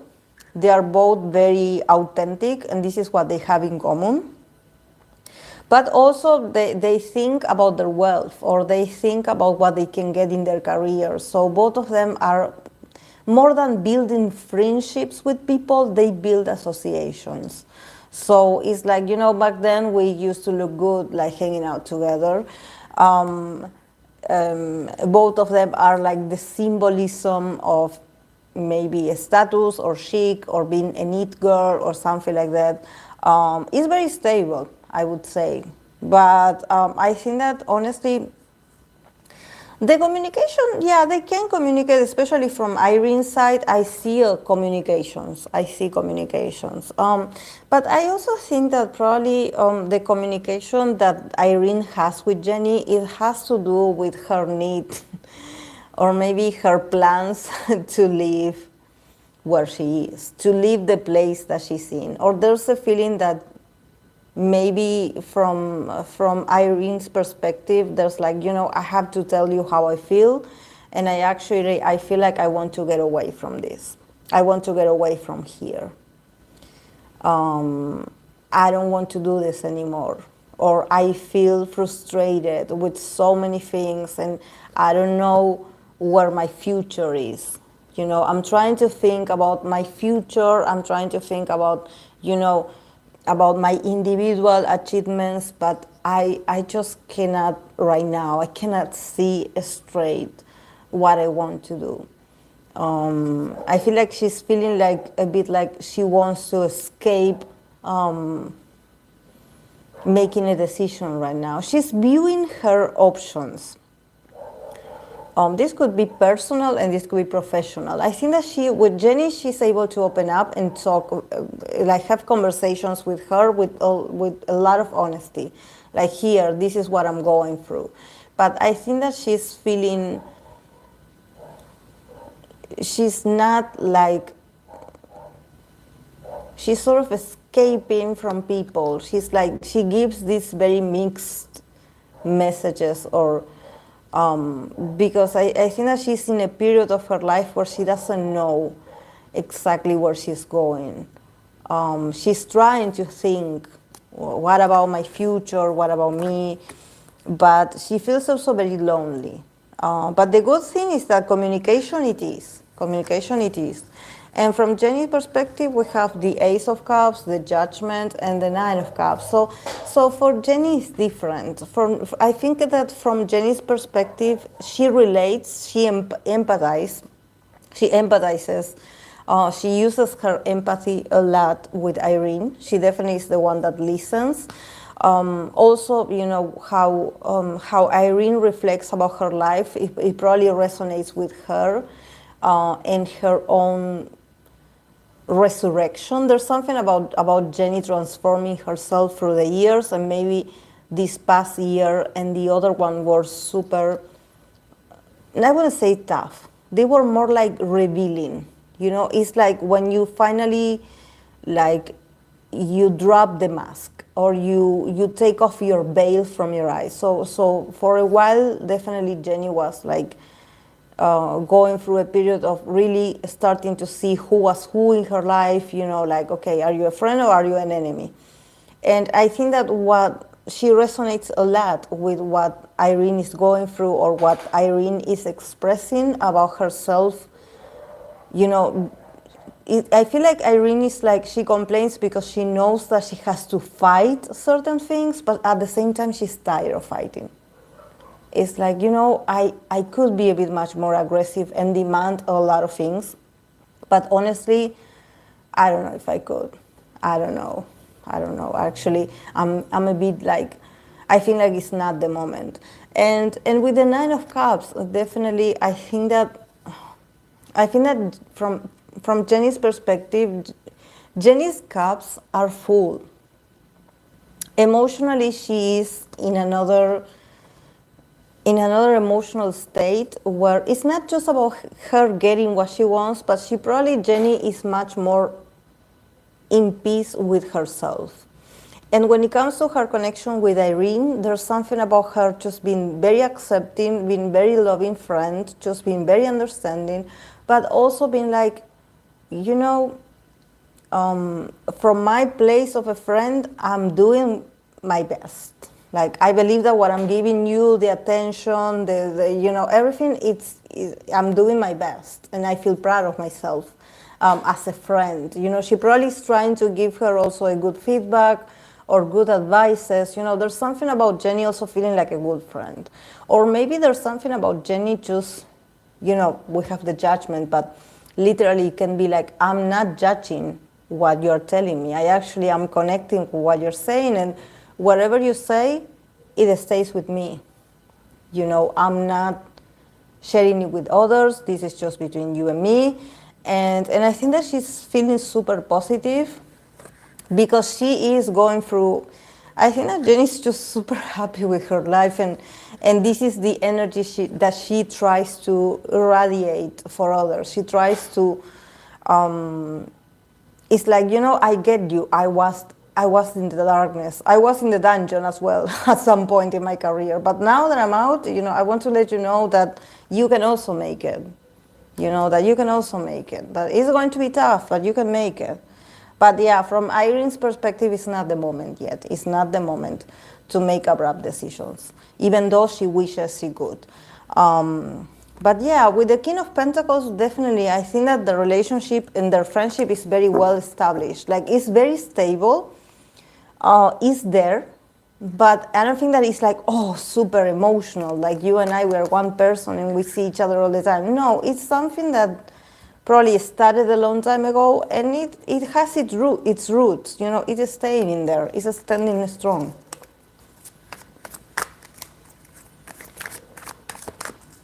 But probably not for the cameras.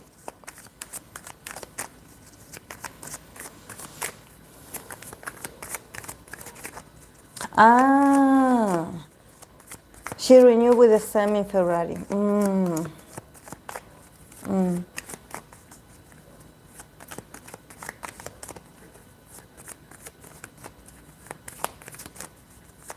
She's feeling so good, Fluffy.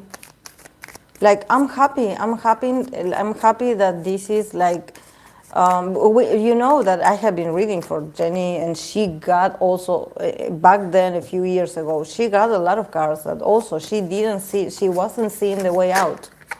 Even though we always seen her working or just, you know, being with the group, but, you know, mentally she wasn't okay. But she's here and she's free.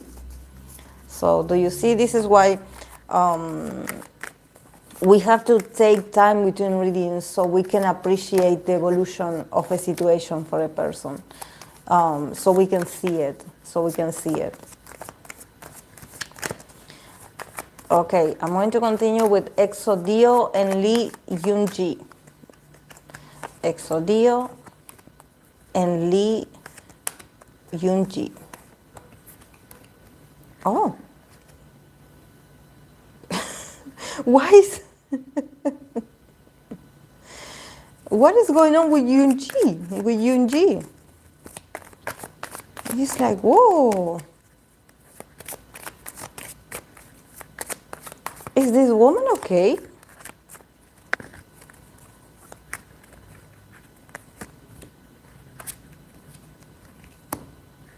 Hmm. Yeah, I don't know why I'm getting this, but I'm getting this. Okay. From D.O's perspective about Youngji, we have the Queen of Cups, just very loving and motherly all of a sudden. Seven of Pentacles, a lot of work, Five of Swords. And from Youngji's side, we have the Tower, Five of Wands, and Nine of Wands. This woman's experience in the industry is not positive.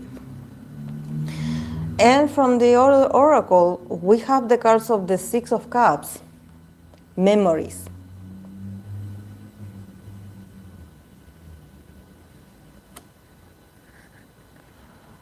So yeah, now I see D.O's side, him being this loving sort of mother to her.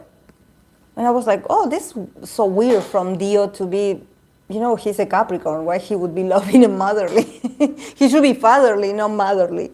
But yeah, he's like also showing this patience with her, you know, to sort of, he's putting a lot of love and attention to her and this friendship. But he also is like, you know, I also have to fight a lot her prejudice or her preconception of my friendship. Like, from her side, definitely, we have the Tower, we have the Five, and we have the Nine.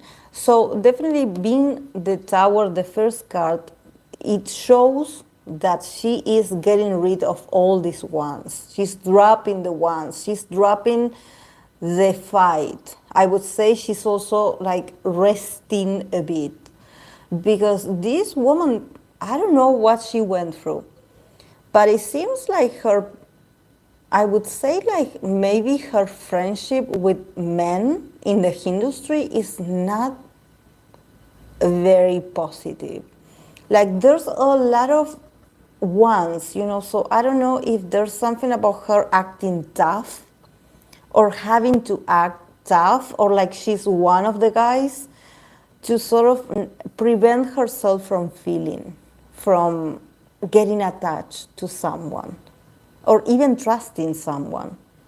This is why I was like, who hurt this woman? Like, definitely I see her like a warrior, you know, trying to survive, trying to, you know, like, okay, they attack me from here, okay, I will remain strong. They criticize me over here, I will remain strong. Like, I think that they really didn't make it easy for this woman. And this is why for her maybe to collaborate or to act sweet or to just be loving with someone, just playing and being playful and loving, for her is like, no, please don't.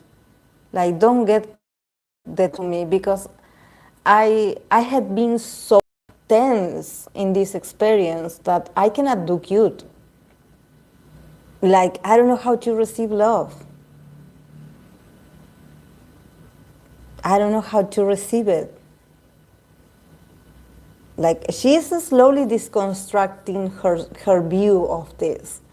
But probably she had very unpleasant and a lot of competition. I don't know if her career has to do with competing with others, so she has to show this tough, competitive energy of like, I'm going to get you. But in here, with her friendship with him, you know, he's like this very loving person. He's like, I'm not going to hurt you. Don't hurt me. Like, I'm just here to create to share my creation with you. I like you. I think that you're really cool. You know, but sort of like a mother to a child. Like, you know, I'm going to protect you.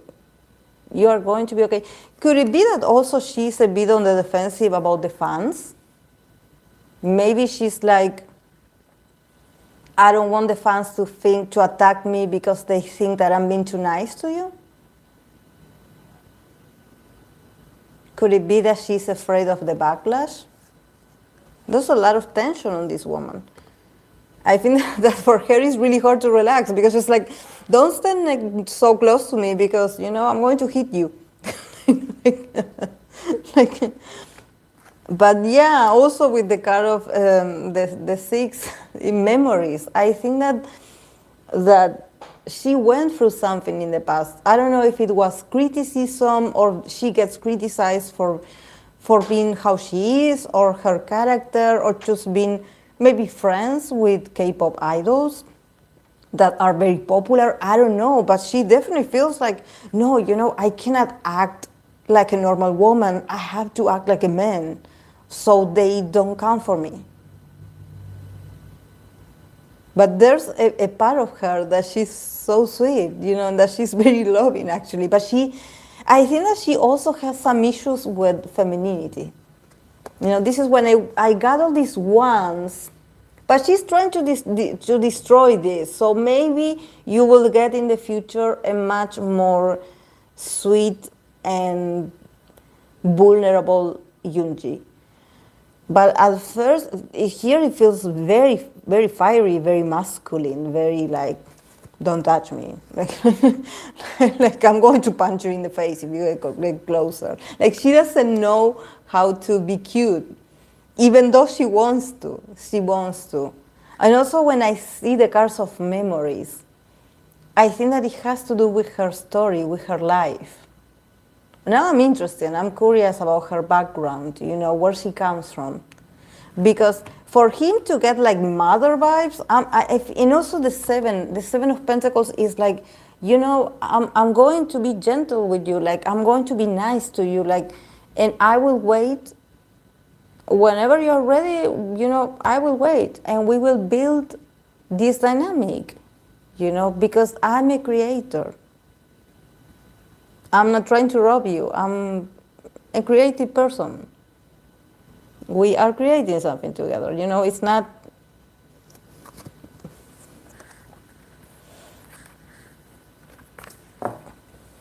I was like, oh my God.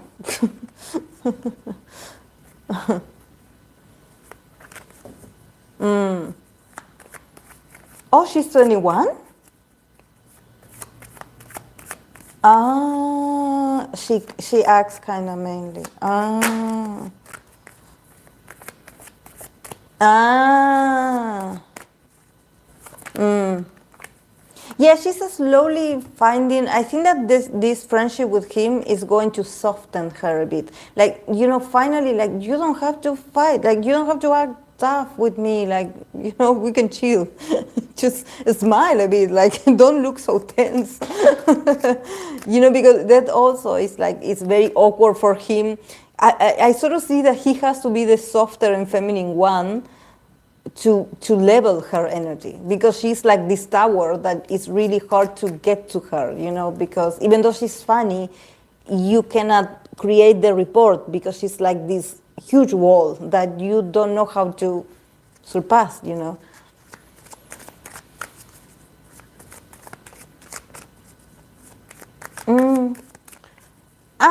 I remember, wasn't she the first one that she did in the, wasn't it in the, we were in lockdown, right, in 2020?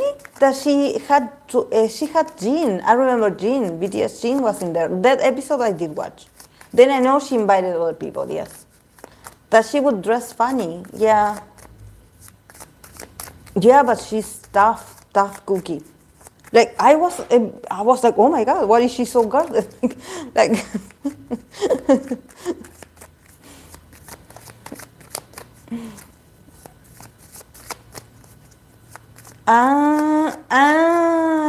yeah. So there's something about her just not, you know.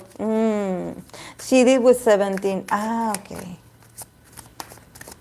Because I feel like she's restricting her feminine self. It's like, I cannot show that I'm enjoying this, or that, I'm blushing, or that I'm like, you know.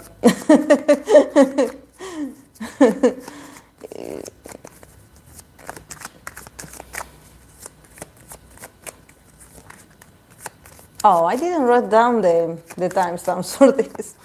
Okay.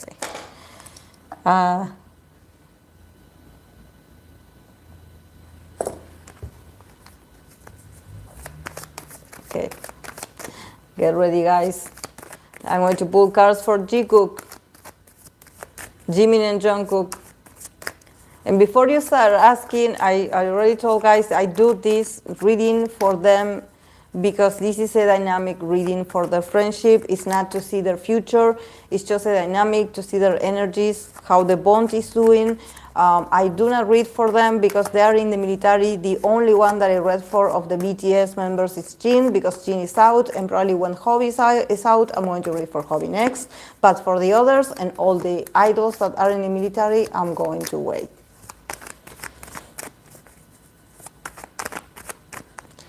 Jimin, Jungkook,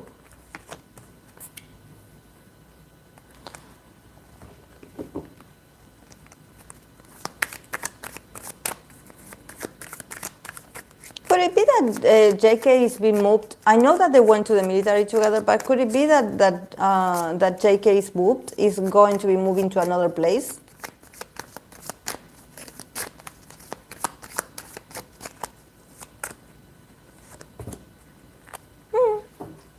Yeah.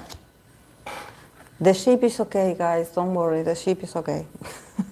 From Jimin's side, we have the Hermit, the Sun card, and the Three of Cups. Just very happy. Very happy. But definitely these moments are very awkward for Jimin. Just being in there, like if he's an introvert, this place is making him feel a bit much more introvert, but he's okay. From JK's, we have the Wall card, we have the Page of Pentacles, and we have the Six of Swords. Or I wonder if they're going to move the both of them. But they're...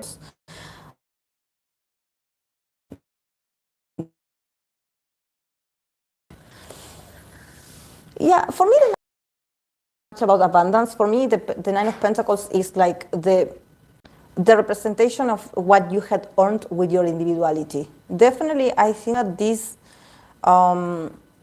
they definitely are very, I guess that this is why they went together, because they help each other to be better at individual stuff, even though they are together. Like there's something about them being able to inspire each other to assert their individuality because they got each other. It's like, you got this, you can do this, go and do it. So they make each other shine. They make each other shine. And I see with all these pentacles that they got, definitely they have fun together, but also there's a lot of tasks and things to be learned, of course, because they are in the military.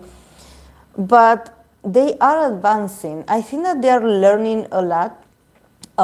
They are so supportive of each other. From Jimin's perspective, I think that with Jimin, there's this feeling of like, there's moments where he just gets very sensitive, or he gets in his hermit mode. Is just very sensitive to other people's energy, and probably there's a lot of energy around him. So he probably doesn't talk to others that is not JK.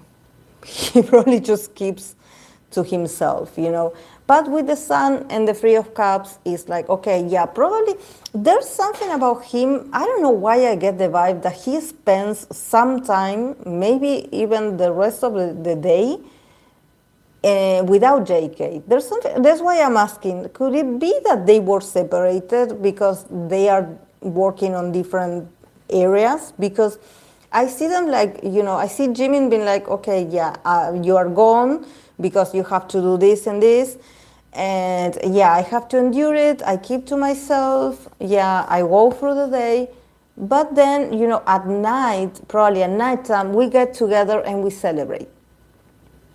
and we celebrate, talking about how our day was.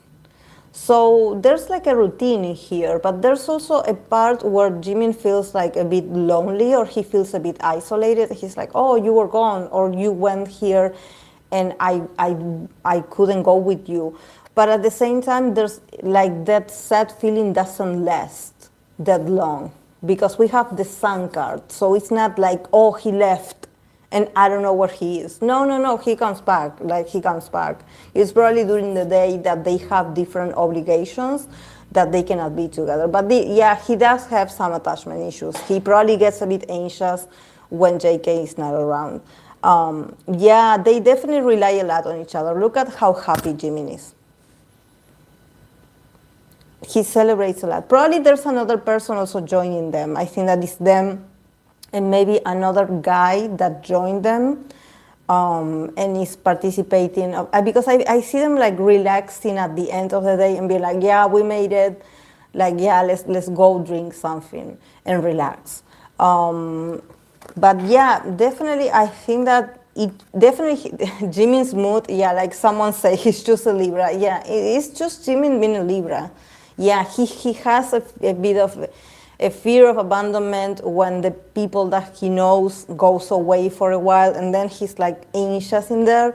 But he's not suffering, like actually, like I think that he's just not overthinking things. He just keeps to himself, He's like, okay, when the guys are not around or when there's no one that I know, not a friendly face, he just concentrates, goes quiet, does what he has to do. He's super busy, so there's no thoughts. And this for Jimin to not get thoughts, it means that his mind is in a very healthy place, guys, because Jimin is an overthinker. So him not getting thoughts is mean that we are doing okay. When it comes to his mental health, he's doing okay.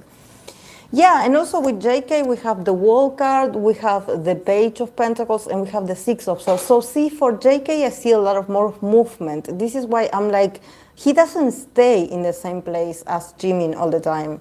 And also with the wall card, I think that he ended a training, a course. He ended something that it has to do with something that he only applied to, is something individual of his, that he's like, I want to go there and I want to learn this. And he went by himself, and he passed. And because I see him studying a lot. Also, JK, I think that both of them are super busy, but they are doing their best. Also, there's something about the role. I don't know if it's physical, if it demands physical training, but I think that it also demands for them to pass a lot of tests. There's a lot of tests, or I would say written tests. There's a lot of tests, like memory tests, like, oh, you have to learn about this subject, study it over and over and over, and then we go and you take this test, and if you pass, you go to somewhere, you go another place, something like this. And I see JK applying for a lot of different things, just like the Virgo he is, very curious, very intelligent, just wanting to keep his mind occupied also all the time. But he is... I think that he also does it because it's also his way to keep his mind occupied and for him to be okay.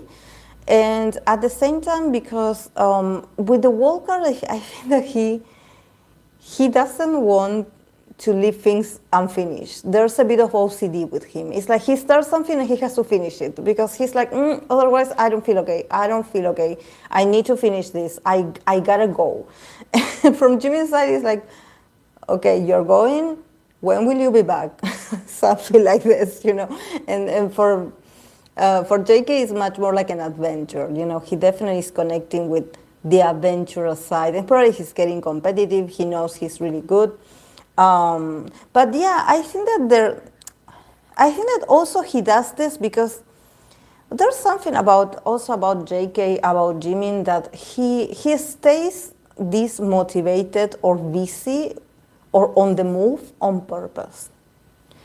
Because he also feels very responsible. He wants to be like a good influence for Jimin. So he's like, I want you to look at me. Look at how I do it. I advance, or I move from here to there, and I go here to there. And if I do it, you do it too. So it's like both of them are trying to survive the situation. It's not so much like, oh, we are together 24/7, we are laughing, and we are just, oh, this is so fun. No, they are working. They are working. And I see that JK is like the one that manages their schedule. Is like, remember, you have to go and do this. I also have to go and finish this. So, you know, you do you and I will do me and we will do great together. You know, let's go. Something like this. This is why I think that that from JK's side, he feels like the older brother.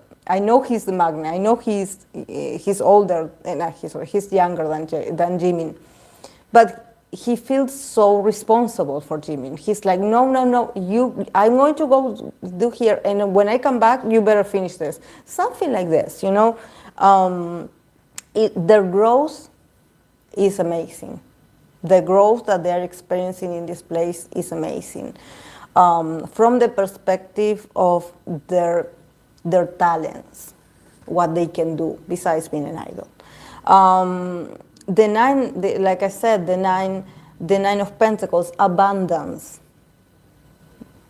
You know, there's a lot of career advances in this. I know that they are BTS, they're part of BTS. They probably don't need it, but knowledge is power.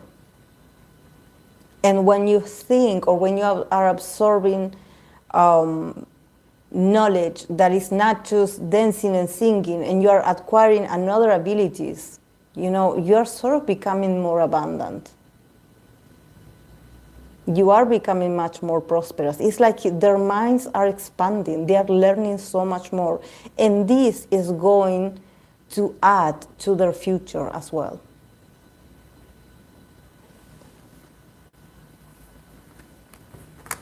So very loving. I love it, very successful.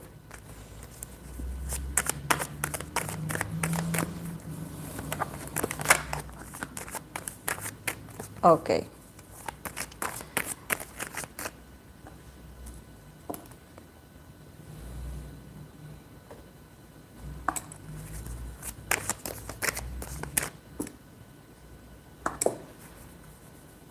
I miss them too. Okay, I'm going to continue with Bae Suzy and Song Hye Kyo. Bae Suzy and Song Hye Kyo.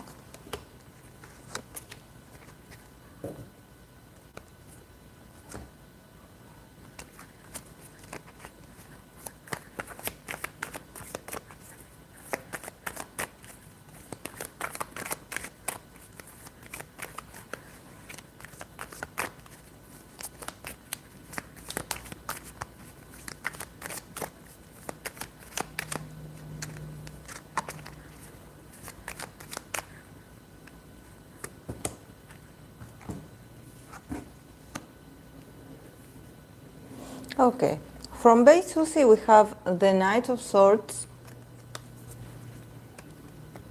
the Queen of Cups, and we have the Seven of Pentacles.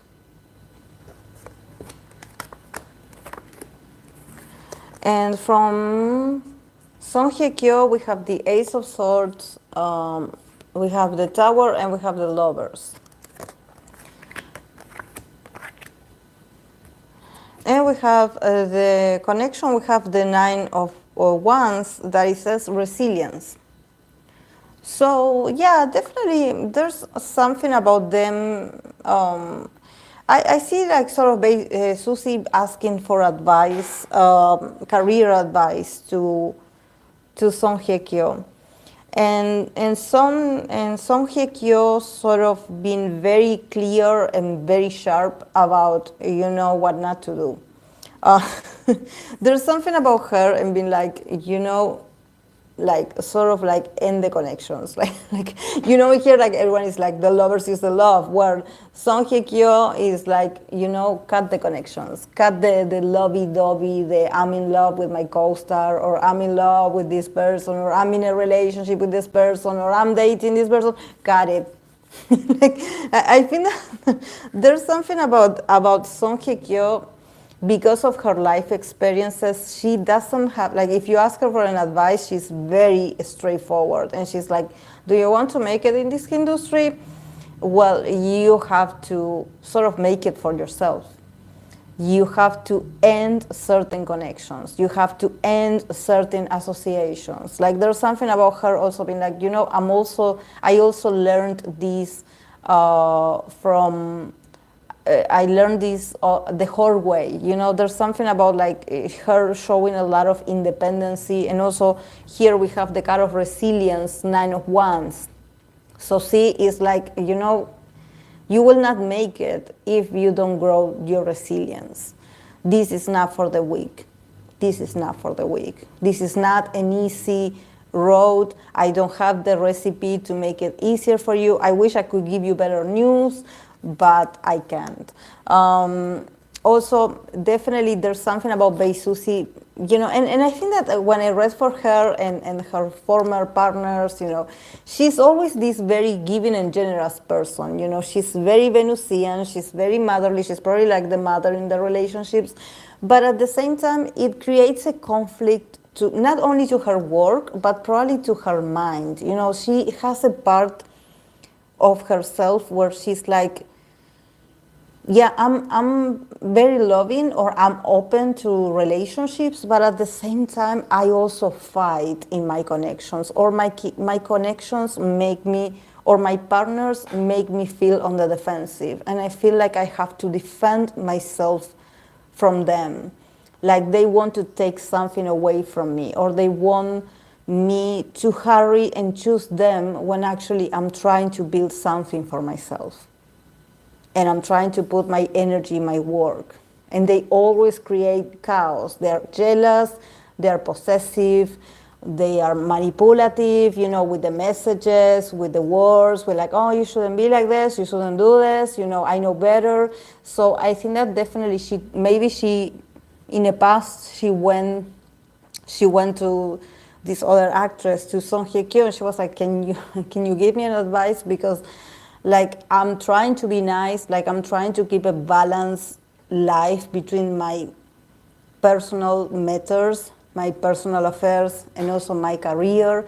But I'm always in a battle, it seems. Like I'm always having to fight others so I can work, so they let me work. So it's all about like her also probably not knowing where to put her energy. Maybe there's something about her just not knowing what project is good for her, and what, like sort of distrusting, like okay, I was promised this, or I was introduced to this project. I don't know if this is beneficial for me. How will this make me look? Probably this doesn't make me look the way I want to look. I want to change how people view me. And definitely, like from Song Hye Kyo, she's very straightforward, and she's sort of fed up with the, like she tells you like it is. She doesn't sugarcoat anything. She tells you like the reality is this. The reality is that you have to be stronger. You have to be more resilient, because they will run you over. The men will run you over if they can.